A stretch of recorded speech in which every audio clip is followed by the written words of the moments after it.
हमने last lecture में जब आपको बताया था कि मैंने लास्ट लेक्चर में जब हमने फलन स्टार्ट किया था, तो फलन के अंदर मैंने आपको बताया था कि भाई जो बेसिक्स जैसे सेट थ्योरी थी, सेट के बारे में मैंने बताया, समुच्चय क्या होते हैं, समुच्चयों के प्रकार के बारे में मैंने आपको बताया, बहुत सारी चीज़ें बताई, ठीक है। उसके बाद मैंने बताया संबंध क्या होता है, क्या बताया था मैंने आपको, संबंध क्या होता है, ठीक है। अच्छा, संबंध में मैंने आपको एक टर्म लास्ट में बताई थी, प्रतिलोम संबंध। क्या बताई थी? प्रतिलोम संबंध। प्रतिलोम संबंध का मैंने आपको एक आइडिया दे दिया था। प्रतिलोम संबंध का मतलब होता है इनवर्स रिलेशन।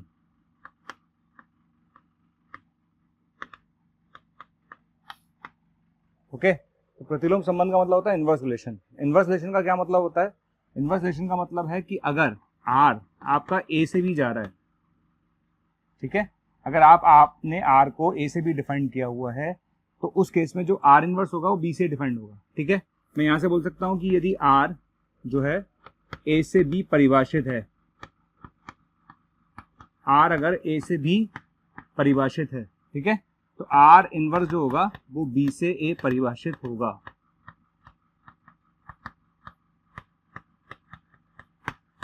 क्लियर है?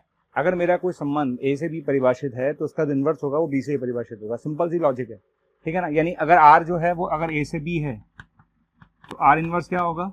बी से होगा। इस पर ऑलरेडी मैं बता चुका हूँ आपको लास्ट लेक्चर में, मैं ऑलरेडी बात बता चुका हूँ आपको कि अगर कोई रिलेशन ए से बी परिभाषित है तो आर इनवर्स क्या होगा? बी से परिभाषित होगा, ठीक। यानी उल्टा करना है, जस्ट उल्टा करना है। तो यहां से एक बात और समझ में आ गई होगी कि जो आर का प्रांत होगा, प्रांत मतलब डोमेन, ठीक है, आर का जो प्रांत होगा वो किसके बराबर होगा? आर इनवर्स के परिसर के। परिसर मतलब रेंज। क्लियर? और इसी तरह से आर का जो परिसर होगा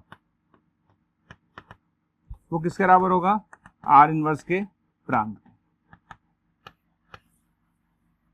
क्लियर है? ठीक। तो अगर कोई रिलेशन, कोई संबंध अगर ए से बी में परिभाषित है तो आर इनवर्स बी से ए में परिभाषित होगा। क्लियर है? अच्छा, मतलब हम ये बोल सकते हैं कि अगर आर जो है वो ए से बी जा रहा है तो आर इनवर्स कहाँ से कहाँ तक जाएगा? बी से ए तक जाएगा। हम यहाँ से एक बात और बोल सकते हैं कि जो आर का प्रांत होगा वो आर इनवर्स का परिसर होगा, और आर का जो परिसर होगा वो आर इनवर्स का प्रांत होगा। क्लियर है? अच्छा, इसको समझाने के लिए मैंने कल कुछ एग्जाम्पल्स लिए थे, मैं एक नया एग्जाम्पल आज ले लेता हूँ। आप इस एग्जाम्पल को देख लीजिए, एग्जाम्पल क्या है। तो राइट, चलिए एक एग्जाम्पल देखते हैं इसको समझने के लिए। ए 10 प्रारंभिक प्राकृत संख्याओं का समुच्चय है। ए जो हमारे पास है, ए जो हमारे पास है वो प्रारंभिक 10 प्रारंभिक प्राकृत संख्याओं का समुच्चय है। क्लियर है? मतलब एक मेरे पास सेट है, उसमें शुरू की 10 प्रारंभ जो नेचुरल नंबर होते हैं, यानी प्राकृत संख्या होती है 1 से 10, वो ए के अंदर है। क्लियर है? तो ए में कहाँ से कहाँ तक है? 1 से लेकर 10 तक हमारे पास है। आगे बढ़ते हैं, ठीक। अच्छा, उसने बोला आर तथा आर एक संबंध, एक रिलेशन है। आर एक संबंध है यानी एक रिलेशन है। इस प्रकार से है कि x related to y, x related to y, x plus 2y equals to 10। ये रिलेशन दे रखा है आपने, ठीक है। x related to y, x plus 2y equals to 10, ये रिलेशन दे रखा है। और यहाँ पर ये बोला है कि x भी a का सदस्य है और y भी a का सदस्य है। क्लियर है? तो आपको बताना है क्या है? आपको बताना है r क्या होगा, r इनवर्स क्या होगा, r का प्रांत और परिसर बताना है, ठीक है, और r इनवर्स का प्रांत और परिसर बताना है। ये मेरे पास है। क्लियर? तो क्वेश्चन आपको समझ में आ गया होगा। क्वेश्चन बहुत सिंपल है भाई, देखो क्वेश्चन बहुत आसानी से समझ लेते हैं। मैं आपको क्वेश्चन समझा दूं पहले। देखिए, क्वेश्चन करना कोई बड़ी बात नहीं होती, स्टार्टिंग के क्वेश्चन समझ में तो आए, भाई क्या कह रहा है वो तो समझ में आए। लोग क्या करते हैं, क्वेश्चन लिखते हैं, चालू हो जाते हैं, भाई साहब चल रहे हैं लगातार किए जा रहे हैं। अरे करना क्या तो समझ ले भाई। करना ये है, आपने बोला है कि x और y जो है वो a के सदस्य हैं। a क्या है? a 10 प्राकृत संख्याओं का समुच्चय है, और आपसे बोला है x plus 2y equals to 10। Clear? तो मैं आपको समझा देता हूँ क्वेश्चन में क्या कह रहा है। देखिए, a एक समुच्चय है। कौन सा समुच्चय है? a एक सेट है जिसमें टोटल 10 एलिमेंट्स हैं। राइट? a के अंदर टोटल कितने एलिमेंट्स हैं? 10 नेचुरल नंबर्स हैं 1 से लेकर 10 तक। अच्छा, रिलेशन क्या दे रहे हो आप? रिलेशन दे रहे हो कि x और y में रिलेशन है x plus 2y equals to 10। Right? अब मैं सोच रहा हूं कि यार x plus 2y equals to 10 कैसे आएगा, मैं ऐसा सोच रहा हूं। राइट? कि x plus 2y equal to 10 कैसे आएगा। तो स्टार्ट करते हैं, बनाना चालू करते हैं। यहाँ x ले लेता हूँ, यहाँ y ले लेता हूँ। अगर मैं x का मान 1 लूंगा तो y का मान 8 आएगा, x का मान 2 लूंगा तो y का मान 6 आएगा, x का मान 3 लूंगा, ठीक है ना। अगर मैं x का मान 1 लूंगा, सॉरी अगर 1 लेता हूँ तो 10 में से 1 9, सॉरी गलत लिख दिया मैंने, 9/2 आएगा जो कि रिजेक्ट हो जाएगा। अगर मैं x का मान 2 लेता हूँ तो यहाँ पर 4 आएगा, बिल्कुल ठीक है। अगर मैं x का मान 3 लेता हूँ तो 7/2 होगा, रिजेक्ट हो जाएगा। अगर मैं x का मान 4 लेता हूँ, कितना लेता हूँ 4, तो ये 3 आ जाएगा। 5 लेता हूँ तो ये 5/2 आ जाएगा, रिजेक्ट हो जाएगा। 6 लेता हूँ, 6 लेंगे तो अपने पास आएगा 2, ठीक है। 7 लेता हूँ तो 3/2 आएगा, रिजेक्ट हो जाएगा, ठीक है। 8 लेता हूँ तो 1 आएगा, श्योर। 9 लेता हूँ तो हाफ आएगा, रिजेक्ट हो जाएगा। और 10 लूंगा तो 0 आएगा, रिजेक्ट हो जाएगा। और आगे वाले सारे रिजेक्ट हो जाएंगे। तो ये बात तो समझ में आ गई कि अगर मैं x का मान 10 से बड़ा पे ले नहीं सकता ना, x का मान 10 से बड़ा ले नहीं सकता, ठीक। तो अब देख लेते हैं मेरे केसेस कौन कौन से बने। पहला केस ये बना, दूसरा केस ये बना, तीसरा केस ये बना, चौथा केस ये बना, राइट। तो मेरा जो रिलेशन है ना वो डिफाइंड हो गया। और मेरा रिलेशन क्या डिफाइंड हुआ है, रिलेशन डिफाइंड हो गया भैया 2,4, 2 का 4 से संबंध है, ठीक है। फिर दूसरा आ रहा है 4,3, 4 का 3 से संबंध है। फिर मेरा आ रहा है 6,2, मेरा 6 का 2 से संबंध है। और लास्ट मेरा आ रहा है 8,1। क्लियर है। तो ये मेरा रिलेशन परिभाषित हो गया, यानी मेरा संबंध परिभाषित हो गया। ये संबंध मैंने परिभाषित किया है x का y से, राइट। अच्छा, आपको मैंने बता ही दिया था अगर r में लिख सकता हूं तो r इनवर्स के लिए क्या करना होता है, उल्टा करना होता है। इसको जस्ट उल्टा कर दीजिए। तो a, b को क्या बना देंगे, b, a, ठीक है। तो 2,4 को क्या बनाऊंगा, 4,2। इसको क्या बनाऊंगा, 3,4। इसको क्या बनाऊंगा, 2,6। इसको क्या बनाऊंगा, 1,8, राइट। तो r अगर मेरा परिभाषित है, अगर मेरा ये r है तो r इनवर्स मेरा ये हो जाएगा, है ना। अब मैंने क्या बोला था, जैसे r का प्रांत पूछ रहा है वो आपसे। r का प्रांत क्या होता है, जो स्टार्टिंग के एलिमेंट्स होते हैं ना, जो शुरुआत के अवयव होते हैं ना, वो प्रांत कहलाते हैं। क्लियर। तो r का प्रांत यानी डोमेन क्या होगा, तो r का डोमेन क्या होगा, स्टार्टिंग एलिमेंट्स 2, 4, 6 और 8। क्लियर। ये r का प्रांत है। और ध्यान रखना जो r का प्रांत है वही r इनवर्स का परिसर यानी रेंज होगा। क्लियर। जो r का प्रांत है ना वही r इनवर्स का परिसर होगा। क्लियर है। इसी तरह से r के परिसर की अगर मैं बात करूं, r का परिसर क्या होगा, बाद वाला। बाद वाला कौन सा होता है पता है आप लोगों को, बाद वाला हो गया भैया ये और ये, ठीक है। तो r का परिसर कितना होगा, 4, 3, 2 और 1। और जो r का परिसर है वही r इनवर्स का प्रांत है, राइट। तो आई थिंक मेरे हिसाब से समझ में आ गया होगा, चीजें क्लियर है ना। जो r का प्रांत है वही r इनवर्स का परिसर है, और जो r का परिसर होगा वही r इनवर्स का प्रांत होगा। तो इजीली इस क्वेश्चन से आप समझ सकते हैं कि व्हाट इज r इनवर्स, वो r का प्रांत क्या है, r का परिसर क्या है, r इनवर्स का प्रांत क्या है, r इनवर्स का परिसर क्या है, ठीक है। सह प्रांत की मैं बात इसलिए नहीं कर रहा हूँ क्योंकि सह प्रांत आप समझते ही हैं कि अगर मेरा संबंध a से b जा रहा है, x से y जा रहा है, तो जो y होगा ना, y मेरा क्या कहलाएगा, सह प्रांत। क्लियर है। तो अगर आप मुझसे पूछोगे r का सह प्रांत क्या है, तो r का सह प्रांत क्या है, a ही है, क्योंकि संबंध तो a से a में जा रहा है ना।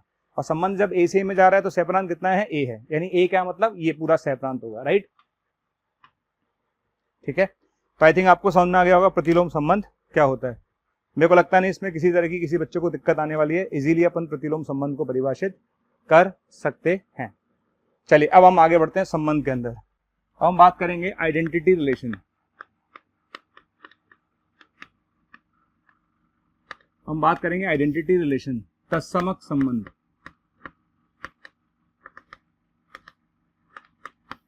इसकी बात करेंगे तत्समक संबंध। ओके, देखिए तत्समक संबंध का मतलब क्या होता है। तत्समक संबंध का मतलब है जैसे मैंने किसी समुच्चय पे यानी किसी सेट पर मैंने एक संबंध रिलेशन यानी रिलेशन परिभाषित किया, ठीक है।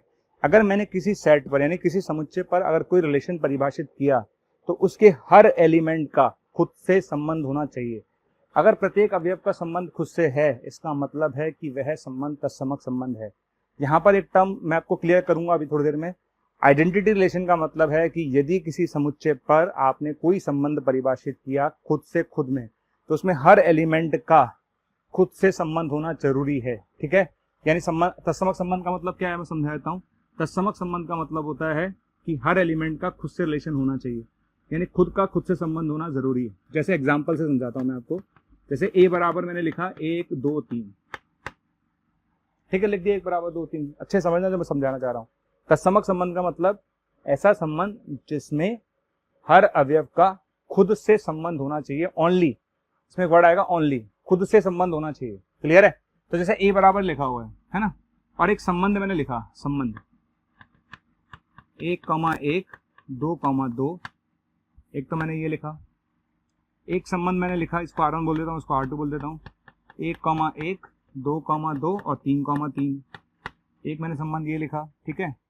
एक संबंध मैंने लिखा 1,1 2,2 3,3 और 1,3, ये 3 संबंध मैंने आपके सामने लिख दिए, राइट।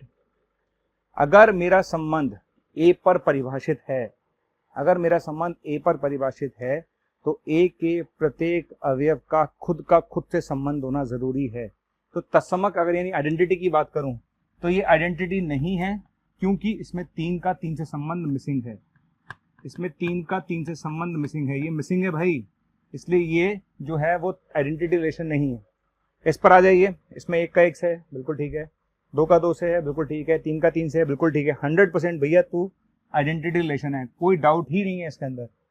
क्लियर? तीसरे नंबर पर आ जाइए, 1 का 1 से, 2 का 2 से, 3 का 3 से, लेकिन 1 का 3 से भी है तो ये आइडेंटिटी रिलेशन नहीं है।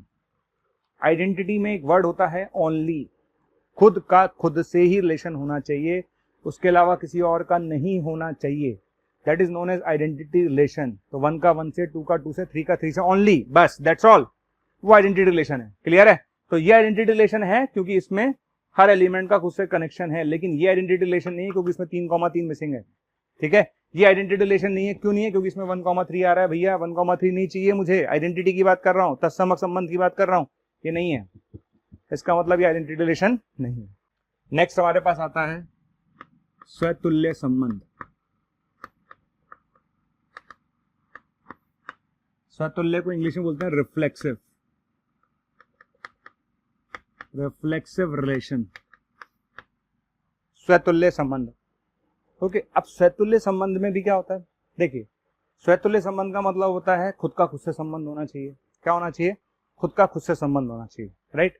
तो स्वतुल्य संबंध का मतलब होता है, जैसे मैंने एक समुच्चय परिभाषित किया, एक सेट परिभाषित कर दिया, और मैंने आपसे बोला कि स्वतुल्य संबंध के मतलब उसको एक्सप्लेन करो। तो स्वतुल्य संबंध का मतलब है उस समुच्चय में प्रेजेंट प्रत्येक अवयव का खुद से संबंध होना चाहिए, लेकिन इसमें ओनली वर्ड नहीं लगेगा, इसमें ओनली वर्ड नहीं लगेगा। मतलब ये फर्क है आइडेंटिटी में और स्वतुल्य में, है ना। आप बिलीव करिए, बच्चे पूरा 12th पढ़ लेते हैं, 12th पढ़ने के बाद भी भाई साहब पता ही नहीं लोगों को आइडेंटिटी में और स्वतुल्य में डिफरेंस क्या है। आइडेंटिटी कहता है कि खुद का खुद से ही संबंध होगा ओनली, उसके आगे कुछ नहीं। 1 का 1 से, 2 का 2 से, 3 का 3 से, इसके आगे नहीं जा सकते आप। लेकिन ये कहता है कि नहीं, मेरे एलिमेंट्स का खुद से होना चाहिए, बाकी किसी का होगा तो मुझे तकलीफ नहीं है, राइट। तो अगर आप इसको देखेंगे R3 को, अगर मैं इसी एग्जांपल को दोबारा लूं तो R3 को अगर आप देखेंगे तो R3 जो है वो एक स्वतुल्य संबंध है। समझ आ गया? R3 जो है वो क्या है? एक स्वतुल्य संबंध है। क्यों है? क्योंकि इसमें ये भी है, ये भी है, ये भी है और ये भी है, कोई दिक्कत नहीं, स्वतुल्य संबंध है, ये भी एक स्वतुल्य संबंध है। क्लियर? हर तत्समक संबंध एक स्वतुल्य होगा, पर हर स्वतुल्य तत्समक हो जरूरी नहीं है। मैं अपनी बात रिपीट कर रहा हूं, आप लिख लीजिए इस बात को, मैं जो बोलना चाह रहा हूं, मेरी बात को लिख लें, सारे बच्चे नोट डाउन कर लें। क्या नोट करना है सबको? लिख लीजिए। स्वतुल्य संबंध में और तत्समक संबंध में फर्क आ गया। स्वतुल्य क्या है? हर तत्समक संबंध स्वतुल्य होगा। लिखिए, हर तत्समक संबंध स्वतुल्य होगा, हर तत्समक संबंध स्वतुल्य होगा, लेकिन हर स्वतुल्य तत्समक हो जरूरी नहीं है। तो ये अगर आप एग्जाम्पल देख रहे हैं, ये जो संबंध है, ये वाला जो संबंध आप देख रहे हैं, ये स्वतुल्य भी है और तत्समक भी है। ये वाला जो आप एग्जाम्पल देख रहे हैं, ये स्वतुल्य है लेकिन तत्समक नहीं है। क्लियर है? ध्यान रखिए। तो अगर मैं आपसे बोलूं कि भैया क्या ये स्वतुल्य है? बिल्कुल है। क्या ये तत्समक है? ये नहीं है। ठीक, आई थिंक मेरी बात आपको क्लियर हो गई होगी, समझ में आ गई होगी क्या डिफरेंस है स्वतुल्य संबंध के अंदर और तत्समक संबंध के अंदर। ओके, तो स्वतुल्य संबंध में क्या देखते हैं हम? एक्स का एक्स रिलेशन होना चाहिए। स्वतुल्य में क्या देखेंगे? एक्स का एक्स रिलेशन होना चाहिए, खुद का खुद से रिलेशन होना चाहिए। एक संबंध स्वतुल्य संबंध कहलाता है यदि एक्स रिलेटेड टू एक्स है ना। एक संबंध स्वतुल्य संबंध कहलाता है यदि एक्स का एक्स से संबंध है, ए का ए से संबंध है, ए का ए से संबंध है, बी का बी से संबंध है, वो स्वतुल्य संबंध कहलाता है। अब आता है नेक्स्ट सम्मित संबंध। नेक्स्ट कौन सा आता है? सम्मित संबंध। नेक्स्ट आता है सम्मित संबंध। सम्मित को हम इंग्लिश में बोलते हैं सिमेट्रिक, सिमेट्रिक रिलेशन। ओके, हम बात करते हैं सम्मित संबंध की। सम्मित संबंध का मतलब क्या होता है, अब देख लेते हैं। देखिए सम्मित संबंध में और स्वतुल्य में फर्क क्या है। देखिए सम्मित अलग है अपना, स्वतुल्य अपना अलग है ना। स्वतुल्य था कि खुद का खुद से होना चाहिए। सम्मित कहता है कि अगर ए का बी से रिलेशन है, अगर ए का बी से रिलेशन है तो बी का ए से रिलेशन होना चाहिए। अगर ऐसा है तो ऐसा होना चाहिए, तब संबंध क्या कहलाता है? तब संबंध सम्मित संबंध कहलाता है।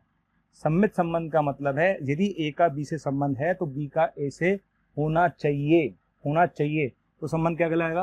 वो संबंध सम्मित संबंध कहलाएगा। क्लियर? एक होता है संक्रामक संबंध। क्या होता है? संक्रामक संबंध।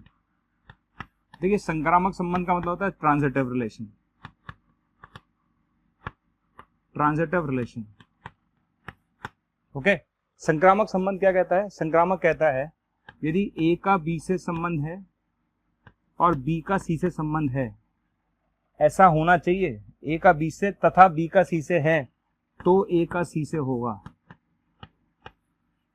अगर ए का बी से तथा बी का सी से है तो ए का सी से होना चाहिए, तब आपका संबंध कैसा होगा? संक्रामक होगा।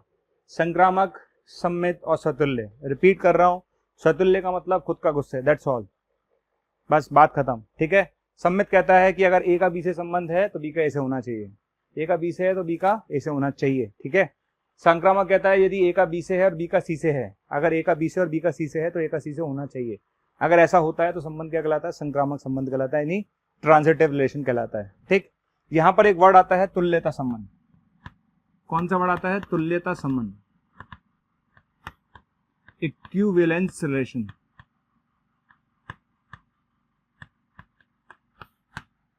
ठीक। इक्विवेलेंस रिलेशन क्या कहलाता है? यदि एक संबंध R, एक संबंध R, एक संबंध R तुल्यता संबंध कहलाता है, एक संबंध R तुल्यता संबंध कहलाता है यदि, ओके, एक संबंध R तुल्यता संबंध कहलाता है यदि पहला R स्वतुल्य हो, सेकंड R सम्मित हो, तीसरा R संक्रामक हो। क्लियर है? समझ में आ गया? तो कोई भी संबंध अगर आपके पास वो बोलता है या सिद्ध करोगे ये संबंध जो है तुल्यता संबंध है, वो कहता है प्रूव दैट कि this relation is an equivalence relation. आपको सिद्ध करना है कि भैया तुल्यता संबंध है। ठीक है। तो अगर तुल्यता संबंध प्रूव करना है ना, तो आपको तीन चीजें प्रूव करनी होंगी। क्या? एक तो R स्वतुल्य होना चाहिए, R सम्मित होना चाहिए और R संक्रामक होना चाहिए।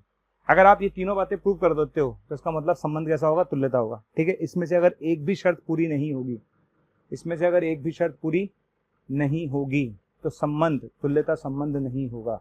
यदि इसमें से एक भी शर्त पूरी नहीं होगी, तीनों में से कोई एक रह गई, तो संबंध तुल्यता संबंध नहीं होगा। तुल्यता संबंध के लिए तीनों का होना जरूरी है, ये ध्यान रखिएगा। ठीक है। इसके अलावा मैंने क्या क्या बातें बोली है, मैं अपनी बातें रिपीट कर रहा हूँ, मेरी बात को दोबारा सुन लो। बाद में ऐसा नहीं होना चाहिए कि सर ये रह गया वो रह गया, दोबारा सुन ले मेरी बात को। मैंने बोला था कि हर तत्समक संबंध स्वतुल्य होगा, पर हर स्वतुल्य तत्समक हो जरूरी नहीं है। हर तत्समक संबंध स्वतुल्य होगा लेकिन हर स्वतुल्य तत्समक हो नहीं, जरूरी नहीं है। दूसरा पॉइंट मैं आपको बोल रहा हूँ, सम्मित की बात करते हैं। सम्मित में क्या है? ए का बी से है तो बी का ए से होगा। अगर ए का बी से है और बी का ए से होगा तो इसका मतलब क्या हुआ? यदि कोई संबंध सम्मित है तो उसमें 2 अगर कॉमा 3% है तो 3,2 भी होगा। यदि किसी संबंध जो कि सम्मित है अगर उसमें 2,3% है तो उसमें 3,2 भी % होगा डेफिनेटली। तो यहाँ पर एक बात बोल सकते हैं कि सम्मित संबंध में R बराबर R इनवर्स होगा। सम्मित संबंध में R बराबर R इनवर्स होगा। ठीक है। सम्मित संबंध में क्या होगा? R बराबर R इनवर्स होगा। क्यों होगा? क्योंकि भाई R इनवर्स क्या होता था? उल्टा। R क्या होता था? सीधा। क्लियर है? तो A कॉमा B है तो B कॉमा A होगा ना। सम्मित संबंध के लिए ध्यान रखना R बराबर R इनवर्स होगा। ठीक है। अब तक मैंने क्या करा? आपको संबंध परिभाषित कर दिए हैं। अब मैं कुछ क्वेश्चंस लूंगा और क्वेश्चन को समझते हैं कैसे करना है ना। एक एक करके मैं क्वेश्चन लेता जाता हूँ, आप देखते जाइए कैसे करना है, आराम से समझिएगा। तो आओ चलते हैं सबसे पहले क्वेश्चन पर, क्वेश्चन नंबर 1 पर। एक तल में, प्लेन में, एक प्लेन में सभी रेखाओं पर,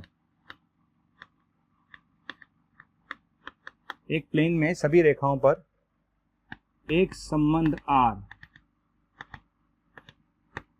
इस प्रकार से परिभाषित है,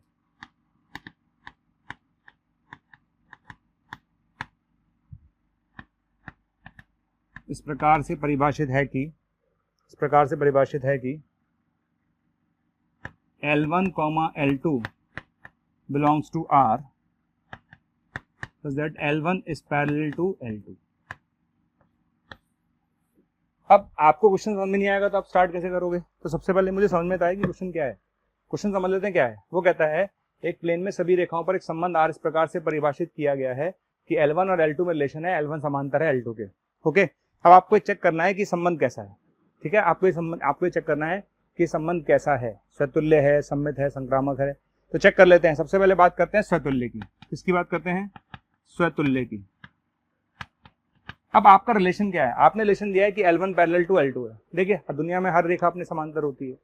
ठीक है, दुनिया में हर रेखा क्या होगी भाई? आप एक ही तो रेखा है, तो हर रेखा तो अपने समांतर होगी। ठीक है, तो पहली बात स्वतुल्य। स्वतुल्य का मतलब क्या होगा? L1 का L1 से रिलेशन देखूंगा, L1 का L1 से रिलेशन देखूंगा। मैं जानता हूं कि L1 is parallel to L1। ये ट्रू है कि फॉल्स है? ट्रू है। हर रेखा अपने समांतर है। क्लियर है? और अगर हर रेखा अपने समांतर तो संबंध कैसा हुआ? ये स्वतुल्य संबंध है। कैसा संबंध है? स्वतुल्य संबंध है। चूंकि L1 L1 के पैरेलल है, इसका मतलब संबंध कैसा है? स्वतुल्य। अब आता है सम्मित। क्लियर? सम्मित क्या है? सम्मित कहता है कि L1 और L2 के बीच में रिलेशन है। क्या रिलेशन है? कि L1 L2 के पैरेलल है कि नहीं है? क्लियर है? अब आप खुद समझदार हो, है ना? ये तो कहने वाली बात ही नहीं है, फिर भी देखते हैं। देखिए, ये दो लाइन से पैरेलल है, दिख रही है? दिख रही है? दो लाइंस पैरेलल है क्या? ठीक है, तो मैं आपसे बोलता हूं कि L1 L2 के पैरेलल है, तो ये भी तो बोल सकता हूं कि L2 L1 के पैरेलल है। तो अगर L1 L2 के पैरेलल है, इसका मतलब L2 भी L1 के पैरेलल है। तो यहां से ये बोला सकता है कि चूंकि L1 L2 के पैरेलल है, तो उसको बोल सकते हैं कि L2 भी L1 के पैरेलल हो गया। क्लियर? और अगर L2 L1 के पैरेलल हो गया, इसका मतलब हो गया L2 रिलेटेड टू L1। ठीक है, L1 और L2 के बीच में रिलेशन था कि L1 L2 के पैरेलल है। अगर L1 L2 के पैरेलल है, इसका मतलब L2 भी तो L1 के पैरेलल है, यानी L2 रिलेशन टू L1 हो गया। यानी अगर मैं L1 रिलेशन टू L2 लेके चला था, तो मैं L2 रिलेशन टू L1 मैंने प्रूव कर दिया। इसका मतलब क्या हुआ? इसका मतलब ये सम्मित भी है। क्या है ये? सम्मित भी है। क्लियर? अब मैं बात करूंगा संक्रामक की। किसकी बात करूंगा? संक्रामक की। अब मैं संक्रामक की बात कर लेता हूं। देखिए, संक्रामक क्या कहता है? संक्रामक कहता है L1 और L2 पैरेलल है ना? L1 और L2 में रिलेशन है कि L1 और L2 पैरेलल है, मान लिया। ठीक है, L2 और L3 में रिलेशन है कि L2 और L3 जो है वो पैरेलल है। बिल्कुल ठीक है सर। कोई दिक्कत? मेरे ख्याल से तो दिक्कत है ही नहीं। आपको दिख गया होगा कि L1 और L2 में पैरेलल है। बिल्कुल ठीक है। आपने बोला L2 और L3 पैरेलल है। बिल्कुल ठीक है, ये हमने बोला था। संक्रामक की शर्त याद करो, ए का बी से और बी का सी से है। ए का बी से और बी का सी से है, तो ए का सी से होना चाहिए, ये बोला था। तो L1 L2 के पैरेलल है, L2 L3 के पैरेलल है, तो डेफिनेटली अगर L1 L2 दो लाइंस पैरेलल है, ओके, इस तरह की सिचुएशन मेरे पास है। ठीक है, तीन लाइन दिख रही होंगी आपको, तीन दिख रही है ना? दिख रही तीन लाइंस? ये दोनों पैरेलल है L1 L2, ये दोनों पैरेलल है L2 L3, तो L1 और L3 क्या हो गई? पैरेलल हो गई। क्लियर है? तो यहां से एक बात तो तय है कि अगर L1 L2 के पैरेलल है और L2 L3 के पैरेलल है, तो मैं यहां से बोल सकता हूं कि L1 L3 के क्या होगा? पैरेलल होगा। और अगर L1 L3 के पैरेलल है, इसका मतलब L1 रिलेटेड टू होगा L3। हो गया? ठीक। इसका मतलब संबंध कैसा हुआ? इसका मतलब संबंध जो है वो संक्रामक होगा।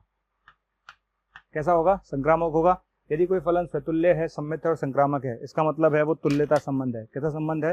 तुल्यता संबंध है। राइट? तो इसको मैं बोल सकता हूं कि ये एक संबंध कैसा है? ये एक तुल्यता संबंध है। राइट? इस क्वेश्चन का आंसर आएगा ये तुल्यता संबंध है, क्योंकि इसने तीनों शर्तें पूरी की। R वास्तविक संख्याओं का समुच्चय है। R क्या है? वास्तविक संख्याओं का समुच्चय है। ओके, R एक वास्तविक संख्याओं का समुच्चय है। ठीक। S एक संबंध, S एक संबंध इस प्रकार से है, S एक संबंध इस प्रकार से है कि S बराबर x, y यहां लिखा हुआ है x माइनस वाई एक पूर्णांक है, राइट, क्लियर है, ओके। यहाँ पर ये भी क्लियर है कि x बिलोंग्स टू r है और y बिलोंग्स टू r। ये बहुत फेमस एग्जांपल है, ओके। देखिए आपसे कोई भी क्वेश्चन संबंध पे आईआईटी तो पूछने वाली नहीं है। संबंध जो है बेसिकली जेईई मेन में आता है, मैं आपको बता दूं, और बोर्ड में आता है। और चूंकि हम फंक्शन का अभी तक हमने फंक्शन स्टार्ट नहीं किया है, अभी तक हम बेसिक पे ही चल रहे हैं। अभी तो मैं आपको सेट रिलेशन ही पढ़ा रहा हूँ, बेसिक थ्योरी पढ़ा रहा हूँ अभी तक तो सब्जेक्ट की, क्लियर है। आप इस क्वेश्चन पर आ जाइए। उसने बोला है कि आर वास्तविक संख्याओं का समुच्चय, बहुत अच्छी बात है। उसने बोला है कि ऐसे एक संबंध इस प्रकार से है कि संबंध क्या दे रखा है, x माइनस वाई पूर्णांक है, ओके। आप संबंध पे फोकस कर दिए कि मतलब इसने संबंध क्या दे रखा है, संबंध दिया है उसने कि x और y में जो संबंध है वो ये है कि x माइनस वाई एक पूर्णांक होगा, इंटीजर है, ये संबंध आपको दे रखा है, ओके। अब मैं एक एक करके जाऊंगा। सबसे पहले मैं क्या देखूंगा, स्वतुल्य देखूंगा, फिर मैं क्या देखूंगा, सममित देखूंगा, फिर मैं क्या देखूंगा, संक्रामक देखूंगा। तो सबसे पहले मैं बात करूंगा स्वतुल्य की। किसकी बात करूंगा मैं, स्वतुल्य की। स्वतुल्य में क्या होता है, खुद का खुद से संबंध देखते हैं। स्वतुल्य में क्या देखते हैं, खुद का खुद से संबंध देखते हैं, राइट। स्वतुल्य में क्या करते हैं, खुद का खुद से संबंध देखते हैं। तो x का x से देखूंगा तो यहाँ पर y की जगह x आ जाएगा, यहाँ पर y की जगह x आ जाएगा, क्लियर है। संबंध क्या है, ये x और y में संबंध है। स्वतुल्य में क्या करना होता है, x का x से देखना है। तो x का x से देखूंगा तो y की जगह x आ जाएगा, आ गया, x माइनस x आ गया। क्या x माइनस x 0 हो गया, बिल्कुल ठीक है। क्या 0 एक पूर्णांक है, बिल्कुल है।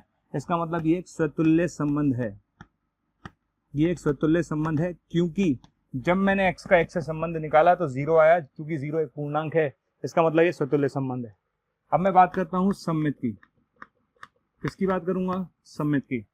सममित कहता है कि x का y से लेके चलो और y का x से प्रूव कर दो, x का y से लेके चलो और y का x से प्रूव कर दो, क्लियर। तो x और y में क्या रिलेशन है, x और y में रिलेशन है x माइनस वाई एक पूर्णांक है, क्लियर। x और y में क्या रिलेशन है, x माइनस वाई एक पूर्णांक है, क्लियर है। अगर मैं इसको माइनस से मल्टीप्लाई कर दूं तो y माइनस एक्स बराबर आएगा माइनस पूर्णांक, क्लियर है। आपको पता है दुनिया में किसी भी पूर्णांक के आगे अगर हम नेगेटिव लगा दें, किसी भी इंटीजर के आगे अगर मैं नेगेटिव लगा दूं तो क्या होगा, इंटीजर ही रहेगा ना यार। जैसे 2 एक इंटीजर है, अब 2 के आगे मैंने माइनस लगा दिया तो माइनस 2 भी एक इंटीजर है, तो फर्क क्या पड़ रहा है यार, कोई फर्क नहीं पड़ रहा। तो कहने का मतलब है कि अगर x माइनस वाई एक इंटीजर है, आपने इसको माइनस से मल्टीप्लाई कर दिया तो ये भी एक इंटीजर है, लेकिन इसके आगे क्या लग गया, माइनस। तो मैं यहां से बोल सकता हूं कि y माइनस एक्स भी क्या होगा, एक इंटीजर होगा, क्लियर है। और अगर y माइनस एक्स भी एक इंटीजर है, इसका मतलब y रिलेटेड टू क्या हो गया, x हमने प्रूव कर दिया। तो हम लेके चले थे ये, हमने प्रूव कर दिया ये, इसका मतलब क्या हुआ, ये एक सम्मित संबंध है। क्या संबंध है, ये एक सम्मित संबंध है, राइट। आप x रिलेटेड टू y लेके चले थे और आपने y related to x prove कर दिया, इसका मतलब क्या है, ये एक सम्मित संबंध है। अब मैं बात करूंगा संक्रामक की। किसकी बात करूंगा, संक्रामक की।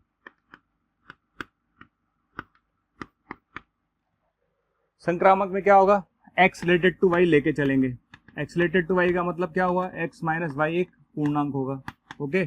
y रिलेटेड टू z लेके चलेंगे तो y माइनस z क्या होगा, एक पूर्णांक होगा, हो गया, ठीक।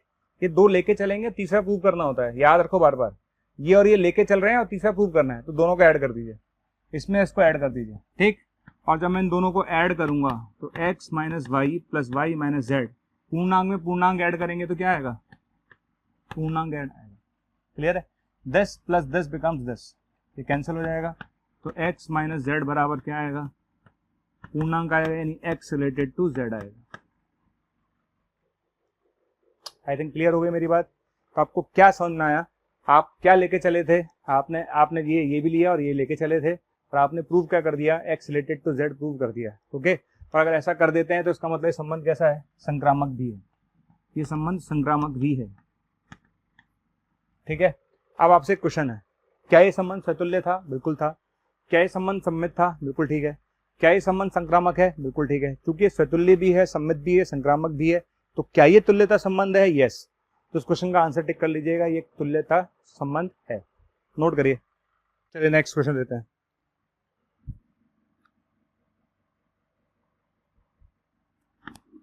आर एक संबंध, आर एक संबंध n क्रॉस n पर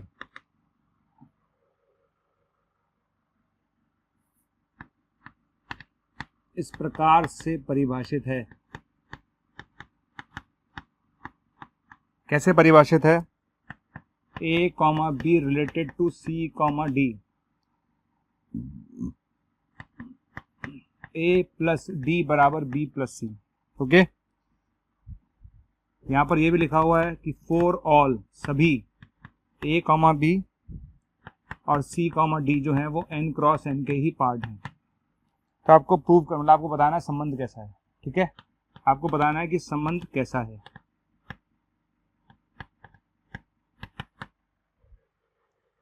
सबसे पहले आपके पास टाइम है 1 मिनट का, आप ट्राई कर लो सारे बच्चे कि संबंध कैसा, आप एक बार ट्राई कर लीजिए। उसके बाद मैं स्टार्ट करूंगा, क्योंकि मैं ही कराता रहूंगा तो कोई फायदा नहीं है। एक बार आप ट्राई करिए कैसे करना है ना। संबंध क्या है? n क्रॉस n पे परिभाषित है। आपको मेन चीज पता क्या फील करनी होती है, आप इस चीज को फील करो बस। जो बच्चा ये चीज पकड़ गया ना संबंध में, खेल खत्म है, क्योंकि संबंध में कुछ है ही भी नहीं। संबंध में सिर्फ ये बच्चे को ये चीज पकड़ में आनी चाहिए कि जो रिलेशन दे रखा है ना वो कैसे दे रखा है। आपको मैं थोड़ा सा आइडिया दे दूं रिलेशन कैसे दे रखा है। उसने रिलेशन ऐसे दे रखा है, आप देखना कैसे दिया है उसने। उसने रिलेशन ये दिया है, इस वाले में ये जुड़ेगा, इस वाले में ये जुड़ेगा और इस वाले में ये जुड़ेगा, ये संबंध है। ठीक है, इस तरह से रिलेशन डिफाइन किया है। रिलेशन कैसे डिफाइन किया है कि ए में डी ऐड होगा और बी में सी ऐड होगा।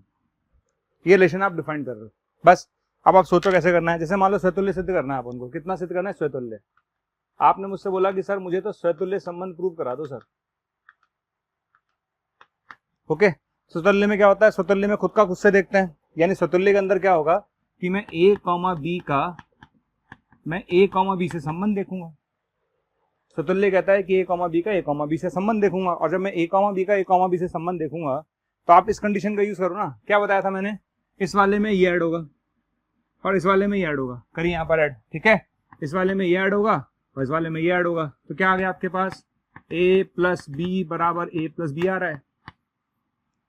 आ रहा है कि नहीं आ रहा? भाई आप इस चीज को देखो ना, ये चीज ऐड होगी A प्लस B, ये चीज देखो B plus A, right? A plus B plus A बराबर है, तो दोनों बराबर आ रहे हैं। और अगर ये बराबर आ रहे हैं इसका मतलब संबंध कैसा है? संबंध डेफिनेटली स्वतुल्य है। कैसा संबंध है? स्वतुल्य। ठीक, अब मैं बात करूंगा सममित की। किसकी बात करूंगा? सममित की। चलिए अब सममित पर आ जाइए। ओके, सममित की थ्योरी याद करो। सममित कहता था कि A, B, C, D है, उल्टा प्रूव कर दो। अगर ऐसा है तो उल्टा प्रूव कर दो। चलो मैं लिख रहा हूं, है ना। संबंध क्या है? इसमें ये ऐड होगा, इसमें ये ऐड होगा। लिख दूं तो क्या लिखेंगे? A प्लस डी बराबर B प्लस C। करेक्ट है? ये आपने दिया है मुझे, ये आपने दिया है। क्लियर है? अब प्रूव क्या करना है? मुझे प्रूव ये करना है कि अगर इसका इससे है तो मुझे प्रूव करना है इसका इससे प्रूव कर दो। अगर इसका इससे संबंध है तो मुझे प्रूव करना है इसका इससे संबंध प्रूव कर दो। तो अगर A प्लस डी बराबर B प्लस C, तो अब क्या करेंगे? समझना मैं क्या करने वाला हूं। क्लियर है? यहां तक कोई दिक्कत नहीं है? प्लस डी बराबर B प्लस C। क्या मैं इसे B प्लस C बराबर A प्लस D लिख दूं? सोच लो सारे बच्चे, सारे बच्चे आराम से सोच लो, कोई गड़बड़ ना हो भैया। क्लियर है? क्या मैं संबंध कैसे लिख दूं? क्या मैं इस चीज को C प्लस B बराबर D प्लस A लिख दूं? यार क्या फर्क पड़ता है? B प्लस C लिखूं या C प्लस B लिखूं, D प्लस A लिखूं या A प्लस D लिखूं, क्या फर्क पड़ता है? लेकिन मुझे एक चीज दिख गई यहां से, और क्या दिख गई? इसको मैं अगर आप लगातार देखें तो आपको दिख रहा होगा कि रिलेशन है C, D का A, B से। ढंग से देखो, घूरो सारे बच्चे से, अरे घूरो सारे बच्चे से। क्या लिखा है ये देखो, C प्लस B दिख गया, और ये दिख गया होगा D plus A, C plus B equals to D plus A। दिख गया? ये चीज दिख गई। तो क्या ये चीज मुझे ये चीज दिखा रही है? यस। तो हम ये लेकर चले थे और हमने ये प्रूव कर दिया, है ना। अगर ये लेके चले थे और हमने ये प्रूव कर दिया, इसका मतलब संबंध कैसा है? सममित है। क्लियर? तो यहां पर बोल सकता हूं कि संबंध इज ए सिमेट्रिक रिलेशन, सममित है 100%। अब मैं बात क्या करूंगा? अब मैं प्रूव करूंगा संक्रामक। क्या प्रूव करूंगा? संक्रामक। संक्रामक क्या कहता है? संक्रामक कहता है, ये रिलेशन तो आपने दे रखा है, क्या है? A प्लस डी बराबर B प्लस C। ओके, संक्रामक कहता था A का B से लो, B का C से लो, A का B से लो, B का C से लो। तो A का B से लिया, अब C, D का E, F से मान लेते हैं। मान लिया तो क्या आएगा? C प्लस F बराबर D plus E, C plus F बराबर D प्लस E। ठीक है, c प्लस एफ बराबर डी प्लस सी। आ गया, यहाँ तक कोई तकलीफ नहीं, दोनों कोई तकलीफ नहीं। इन दोनों को ऐड कर देते हैं, इन दोनों क्या करेंगे, ऐड कर देते हैं, इन दोनों को ऐड कर देते हैं। तो क्या आएगा, a plus c plus d plus f, इन दोनों को ऐड कर देते हैं, b plus c plus d plus e. Okay, इन दोनों को ऐड कर दिया, इन दोनों को ऐड कर दिया, तो दिक्कत है नहीं है। यहाँ तक आने के बाद ये कैंसिल हो गया कैंसिल। तो यहाँ से क्या आ रहा है, a प्लस एफ बराबर आ रहा है b प्लस सी। कोई तकलीफ नहीं है, पक्का कोई तकलीफ नहीं है। ऐसा माना है भाई, ये तो दे रखा है ना उसने, और ये हमने माना है, हमने बोला था कि ऐसा है और ऐसा है, तो ऐसा प्रूव करना है। तो मुझे प्रूव क्या करना है, मुझे प्रूव करना है कि इसका इससे संबंध होना चाहिए, ये प्रूव करना है। तो ये मेरे पास आ गया। क्लियर, कितने बच्चों को समझ में आ गया? क्या ये चीज चिल्ला के नहीं कह रही कि इसका और उसका संबंध आ गया? आप चेक कर लो ना, कहाँ दिक्कत आ रही है। देखो आप, ये आ रहा है a प्लस एफ बराबर b प्लस सी, बिल्कुल ठीक है, आ रहा है 100%। ये संबंध कैसा है, 100% ये संबंध संक्रामक है। क्लियर है, और चूंकि मेरा संबंध स्वतुल्य भी था, सम्मित भी था और संक्रामक भी था, तो इसलिए इस क्वेश्चन का आंसर होगा कि दिया गया संबंध एक तुल्यता संबंध है। दिया गया संबंध एक तुल्यता संबंध है, राइट। तो इस क्वेश्चन का आंसर हम टिक करेंगे कि दिया गया संबंध एक तुल्यता संबंध है। इतने एग्जाम्पल के बाद आपको समझ में आ जाना चाहिए। ओके, मैं लास्ट एग्जाम्पल ले रहा हूँ, पहले लास्ट एग्जाम्पल सारे बच्चे ट्राई करेंगे और ट्राई करने के बाद हम आगे बढ़ेंगे। ओके, तो आप एक बार ट्राई कर लो इस एग्जाम्पल को, कैसे करना है कैसे नहीं करना है ये आपका काम है, आप सोच लो आराम से। चलिए, एक संबंध S हमारे पास है, वास्तविक संख्याओं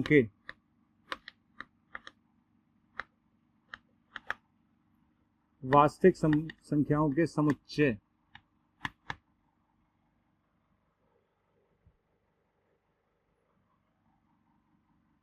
पर इस प्रकार से परिभाषित किया गया है, इस प्रकार से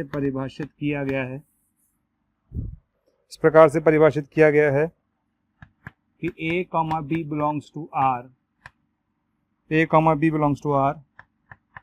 1 प्लस ab greater than 0।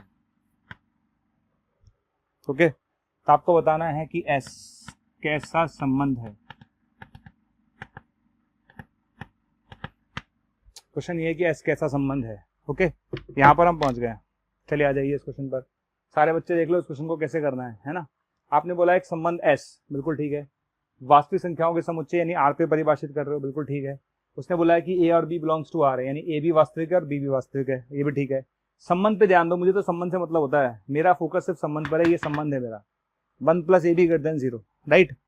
अब आपको मैंने एक संबंध दे दिया, मैं बार बार पिछले 3 क्वेश्चन से एक ही बात चिल्ला के कह रहा हूँ, भैया स्वतुल्य निकालना है, खुद का खुद से देख।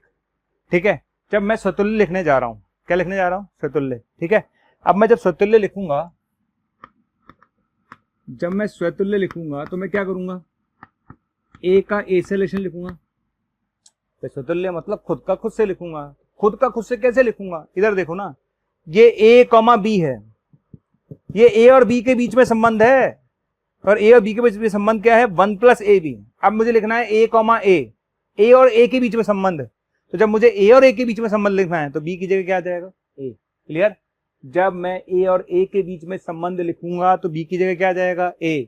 तो A, A कितना आ गया, 1 प्लस A स्क्वायर। क्या 1 plus A square greater than 0 होगा, 100% होगा, 101% होगा। 1 plus A square is always greater than 0, और अगर 1 plus A square is greater than 0 है तो इसका मतलब ये संबंध कैसा है, ये संबंध स्वतुल्य है। कैसा संबंध है, स्वतुल्य है। तो डैम श्योर है ये संबंध स्वतुल्य है, क्योंकि 1 प्लस A स्क्वायर हमेशा पॉजिटिव होगा। अब बात करते हैं सम्मित की। सम्मित कहता है कि A और B के बीच में रिलेशन है, क्या है, 1 प्लस AB ग्रेटर देन 0। बिल्कुल है, 100% है, कोई डाउट नहीं है, 100% कोई डाउट नहीं है। A और B के बीच में रिलेशन है 1 प्लस AB ग्रेटर देन 0। क्या मैं 1 प्लस AB ग्रेटर देन 0 को 1 प्लस BA ग्रेटर देन 0 नहीं लिख सकता? कोई फर्क नहीं पड़ता। मैथ्स कहती है कि यार 1 प्लस AB ग्रेटर देन 0 लिखो या 1 प्लस BA ग्रेटर देन 0 लिखो, कोई फर्क नहीं पड़ रहा। क्या फर्क पड़ रहा है, ठीक है। तो क्या मैं इस संबंध को B रिलेटेड टू A नहीं बोल सकता? बिल्कुल बोलूंगा। जब मैं A और B के बीच में संबंध डिफाइन कर रहा हूं तो A पहले है B बाद में है, तो जब मैं बी और ए के बीच में संबंध डिफाइन करूंगा तो बी पहले होगा, ये बाद में होगा, सिंपल। तो ए रिलेटेड टू बी था तो B related to A prove कर दिया मैंने। क्या मेरा संबंध सम्मित है? यस, ये संबंध सम्मित है। क्लियर है?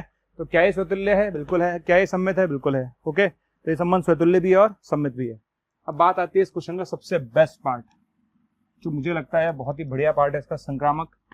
मैक्सिमम लोग गलत करते हैं। क्लियर है? आप कोई बच्चा बोलेगा सर संक्रामक कैसे प्रूव होगा? ए रिलेटेड टू बी लेके चलते हैं, ठीक है, बी रिलेटेड टू सी लेके चलते हैं, ए रिलेटेड टू बी लेके चलते हैं और बी रिलेटेड टू सी लेके चलते हैं। तो ए रिलेटेड टू सी होना चाहिए, होना चाहिए ना। तो एक काम करते हैं, एग्जांपल ले लेता हूं मैं। तो ए तो ले लेता हूं 1, बी ले लेता हूं हाफ और सी ले लेता हूं -1। ले लिया। ओके, मैं ये चेक करना चाहता हूं कि क्या ये संक्रामक है, तो चेक कर लेते हैं। तो मैंने ए ले लिया 1, बी ले लिया हाफ और सी ले लिया -1। ओके, चेक करिए, चेक करिए सारे बच्चे। 1 + हाफ > 0, ट्रू है कि फॉल्स है? ट्रू है। 1 + हाफ, क्लियर है? इधर आ जाइए। 1 - हाफ, ट्रू है कि फॉल्स है? ट्रू है। क्लियर है? अगर मैं इसको चेक करता हूँ 1 + AB > 0, बिल्कुल आ रहा है। इसको चेक करता हूँ 1 + BC > 0, बिल्कुल आ रहा है। क्लियर है? मैं ये कह रहा था कि अगर ऐसा है और ऐसा है तो क्या होना चाहिए था? 1 + AC निकालो, 1 + AC निकालो, 1 + AC, 1 + A 1 है, C -1 है। अरे ये तो 0 आ गया। क्या मैथ्स में 0 0 से बड़ा होता है? नहीं होता। मैथ्स में 0 0 से बड़ा नहीं होता। इसका मतलब पता है क्या है? इसका मतलब है ये था लेकिन ये नहीं है। ठीक है, ये है लेकिन ये नहीं है। इसका मतलब ये संक्रामक नहीं है। इसका मतलब ये संक्रामक नहीं है। इसका मतलब ये संबंध संक्रामक नहीं है। और ध्यान रखना, अगर चूंकि ये संक्रामक नहीं है इसका मतलब ये तुल्यता संबंध नहीं है। ध्यान रखना, ये तुल्यता संबंध नहीं है। क्लियर? ये तुल्यता संबंध नहीं है।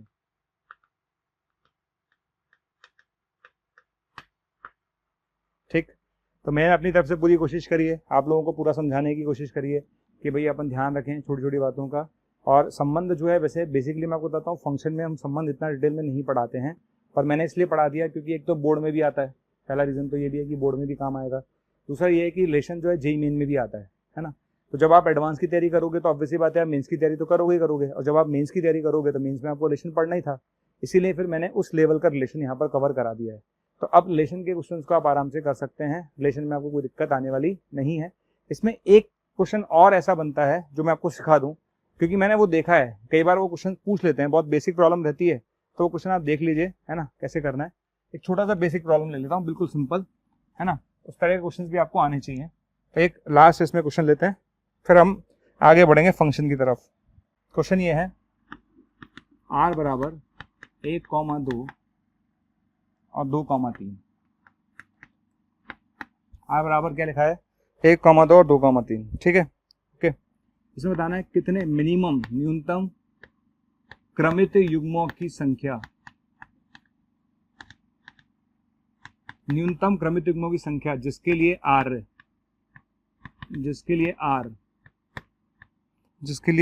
तुल्यता संबंध हो।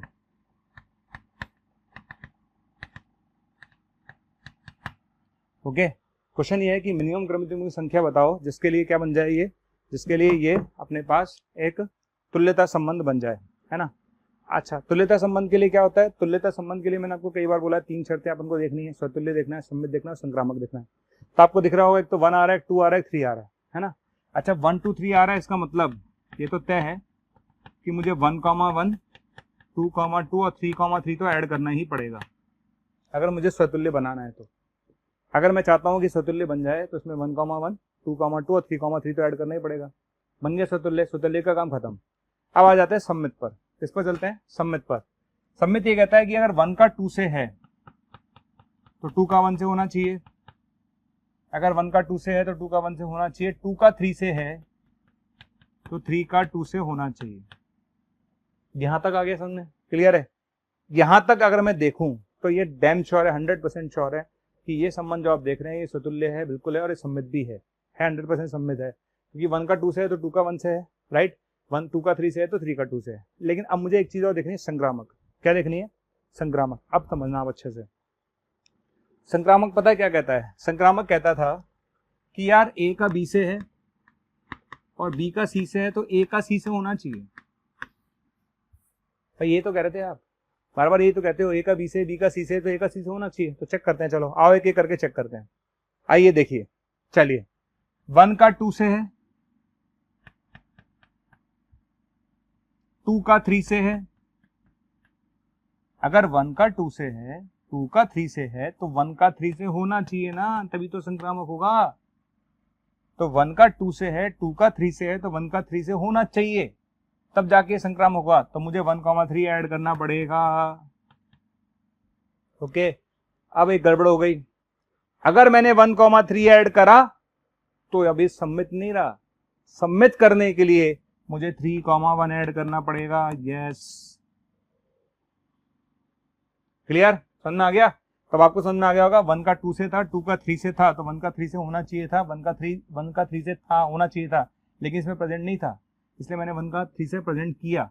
लेकिन जब मैंने 1 का 3 से प्रेजेंट किया तो ये सबमिट नहीं रहा, तो इसलिए फिर मैंने 3,1 में डाल दिया।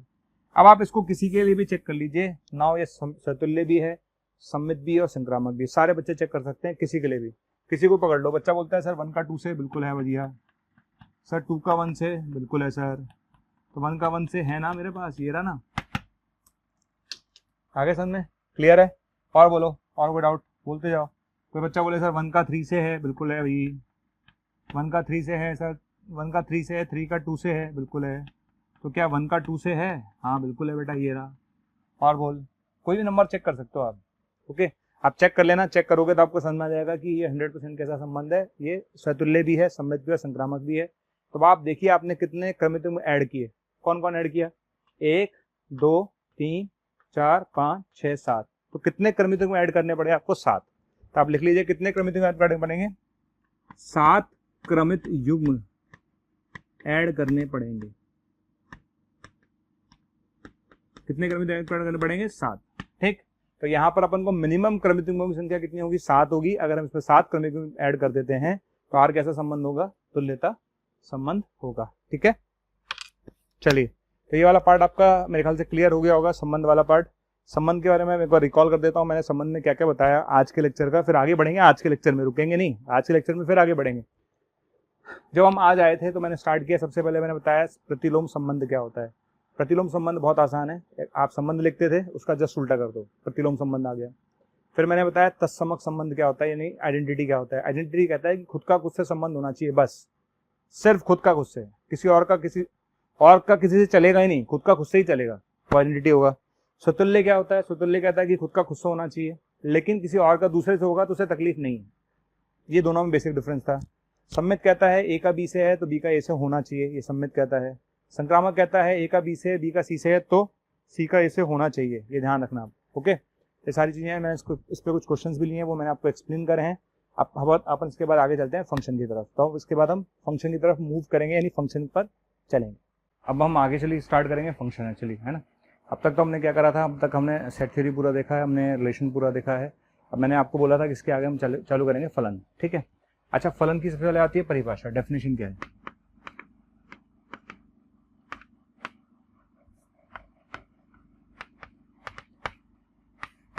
ओके, फलन की परिभाषा लिखने से पहले, मतलब फलन की परिभाषा जब मैं लिखवाऊंगा आपको, उससे पहले आप समझ लीजिए फलन होता क्या है। देखिए, जैसे मान लेते हैं कि ए और बी मेरे पास दो समुच्चय हैं। ए और बी मेरे पास क्या है? दो समुच्चय हैं, है ना। ए और बी दो मेरे पास सेट हैं। यहाँ पर क्या लिखा हुआ है? A B C. यहाँ क्या लिखा हुआ है? D E F. ओके, यहाँ पर क्या है? ए और बी क्या है? दो समुच्चय हैं, राइट। ए और बी मेरे पास दो समुच्चय हैं। यहाँ लिखा हुआ है ए बी सी, यहाँ लिखा हुआ है D E F G, right. अब इधर आते जाते हैं, इसको B1 बोल देता हूँ। ये मेरे पास ए बी सी है, ये मेरे पास है डी ई, ये ए है, इसको B2 बोल देता हूँ, राइट। आगे आ जाइए, ये मेरे पास ए है और ये मेरे पास ए बी सी। ओके, और यहाँ पर हम ले लेते हैं D E F, right.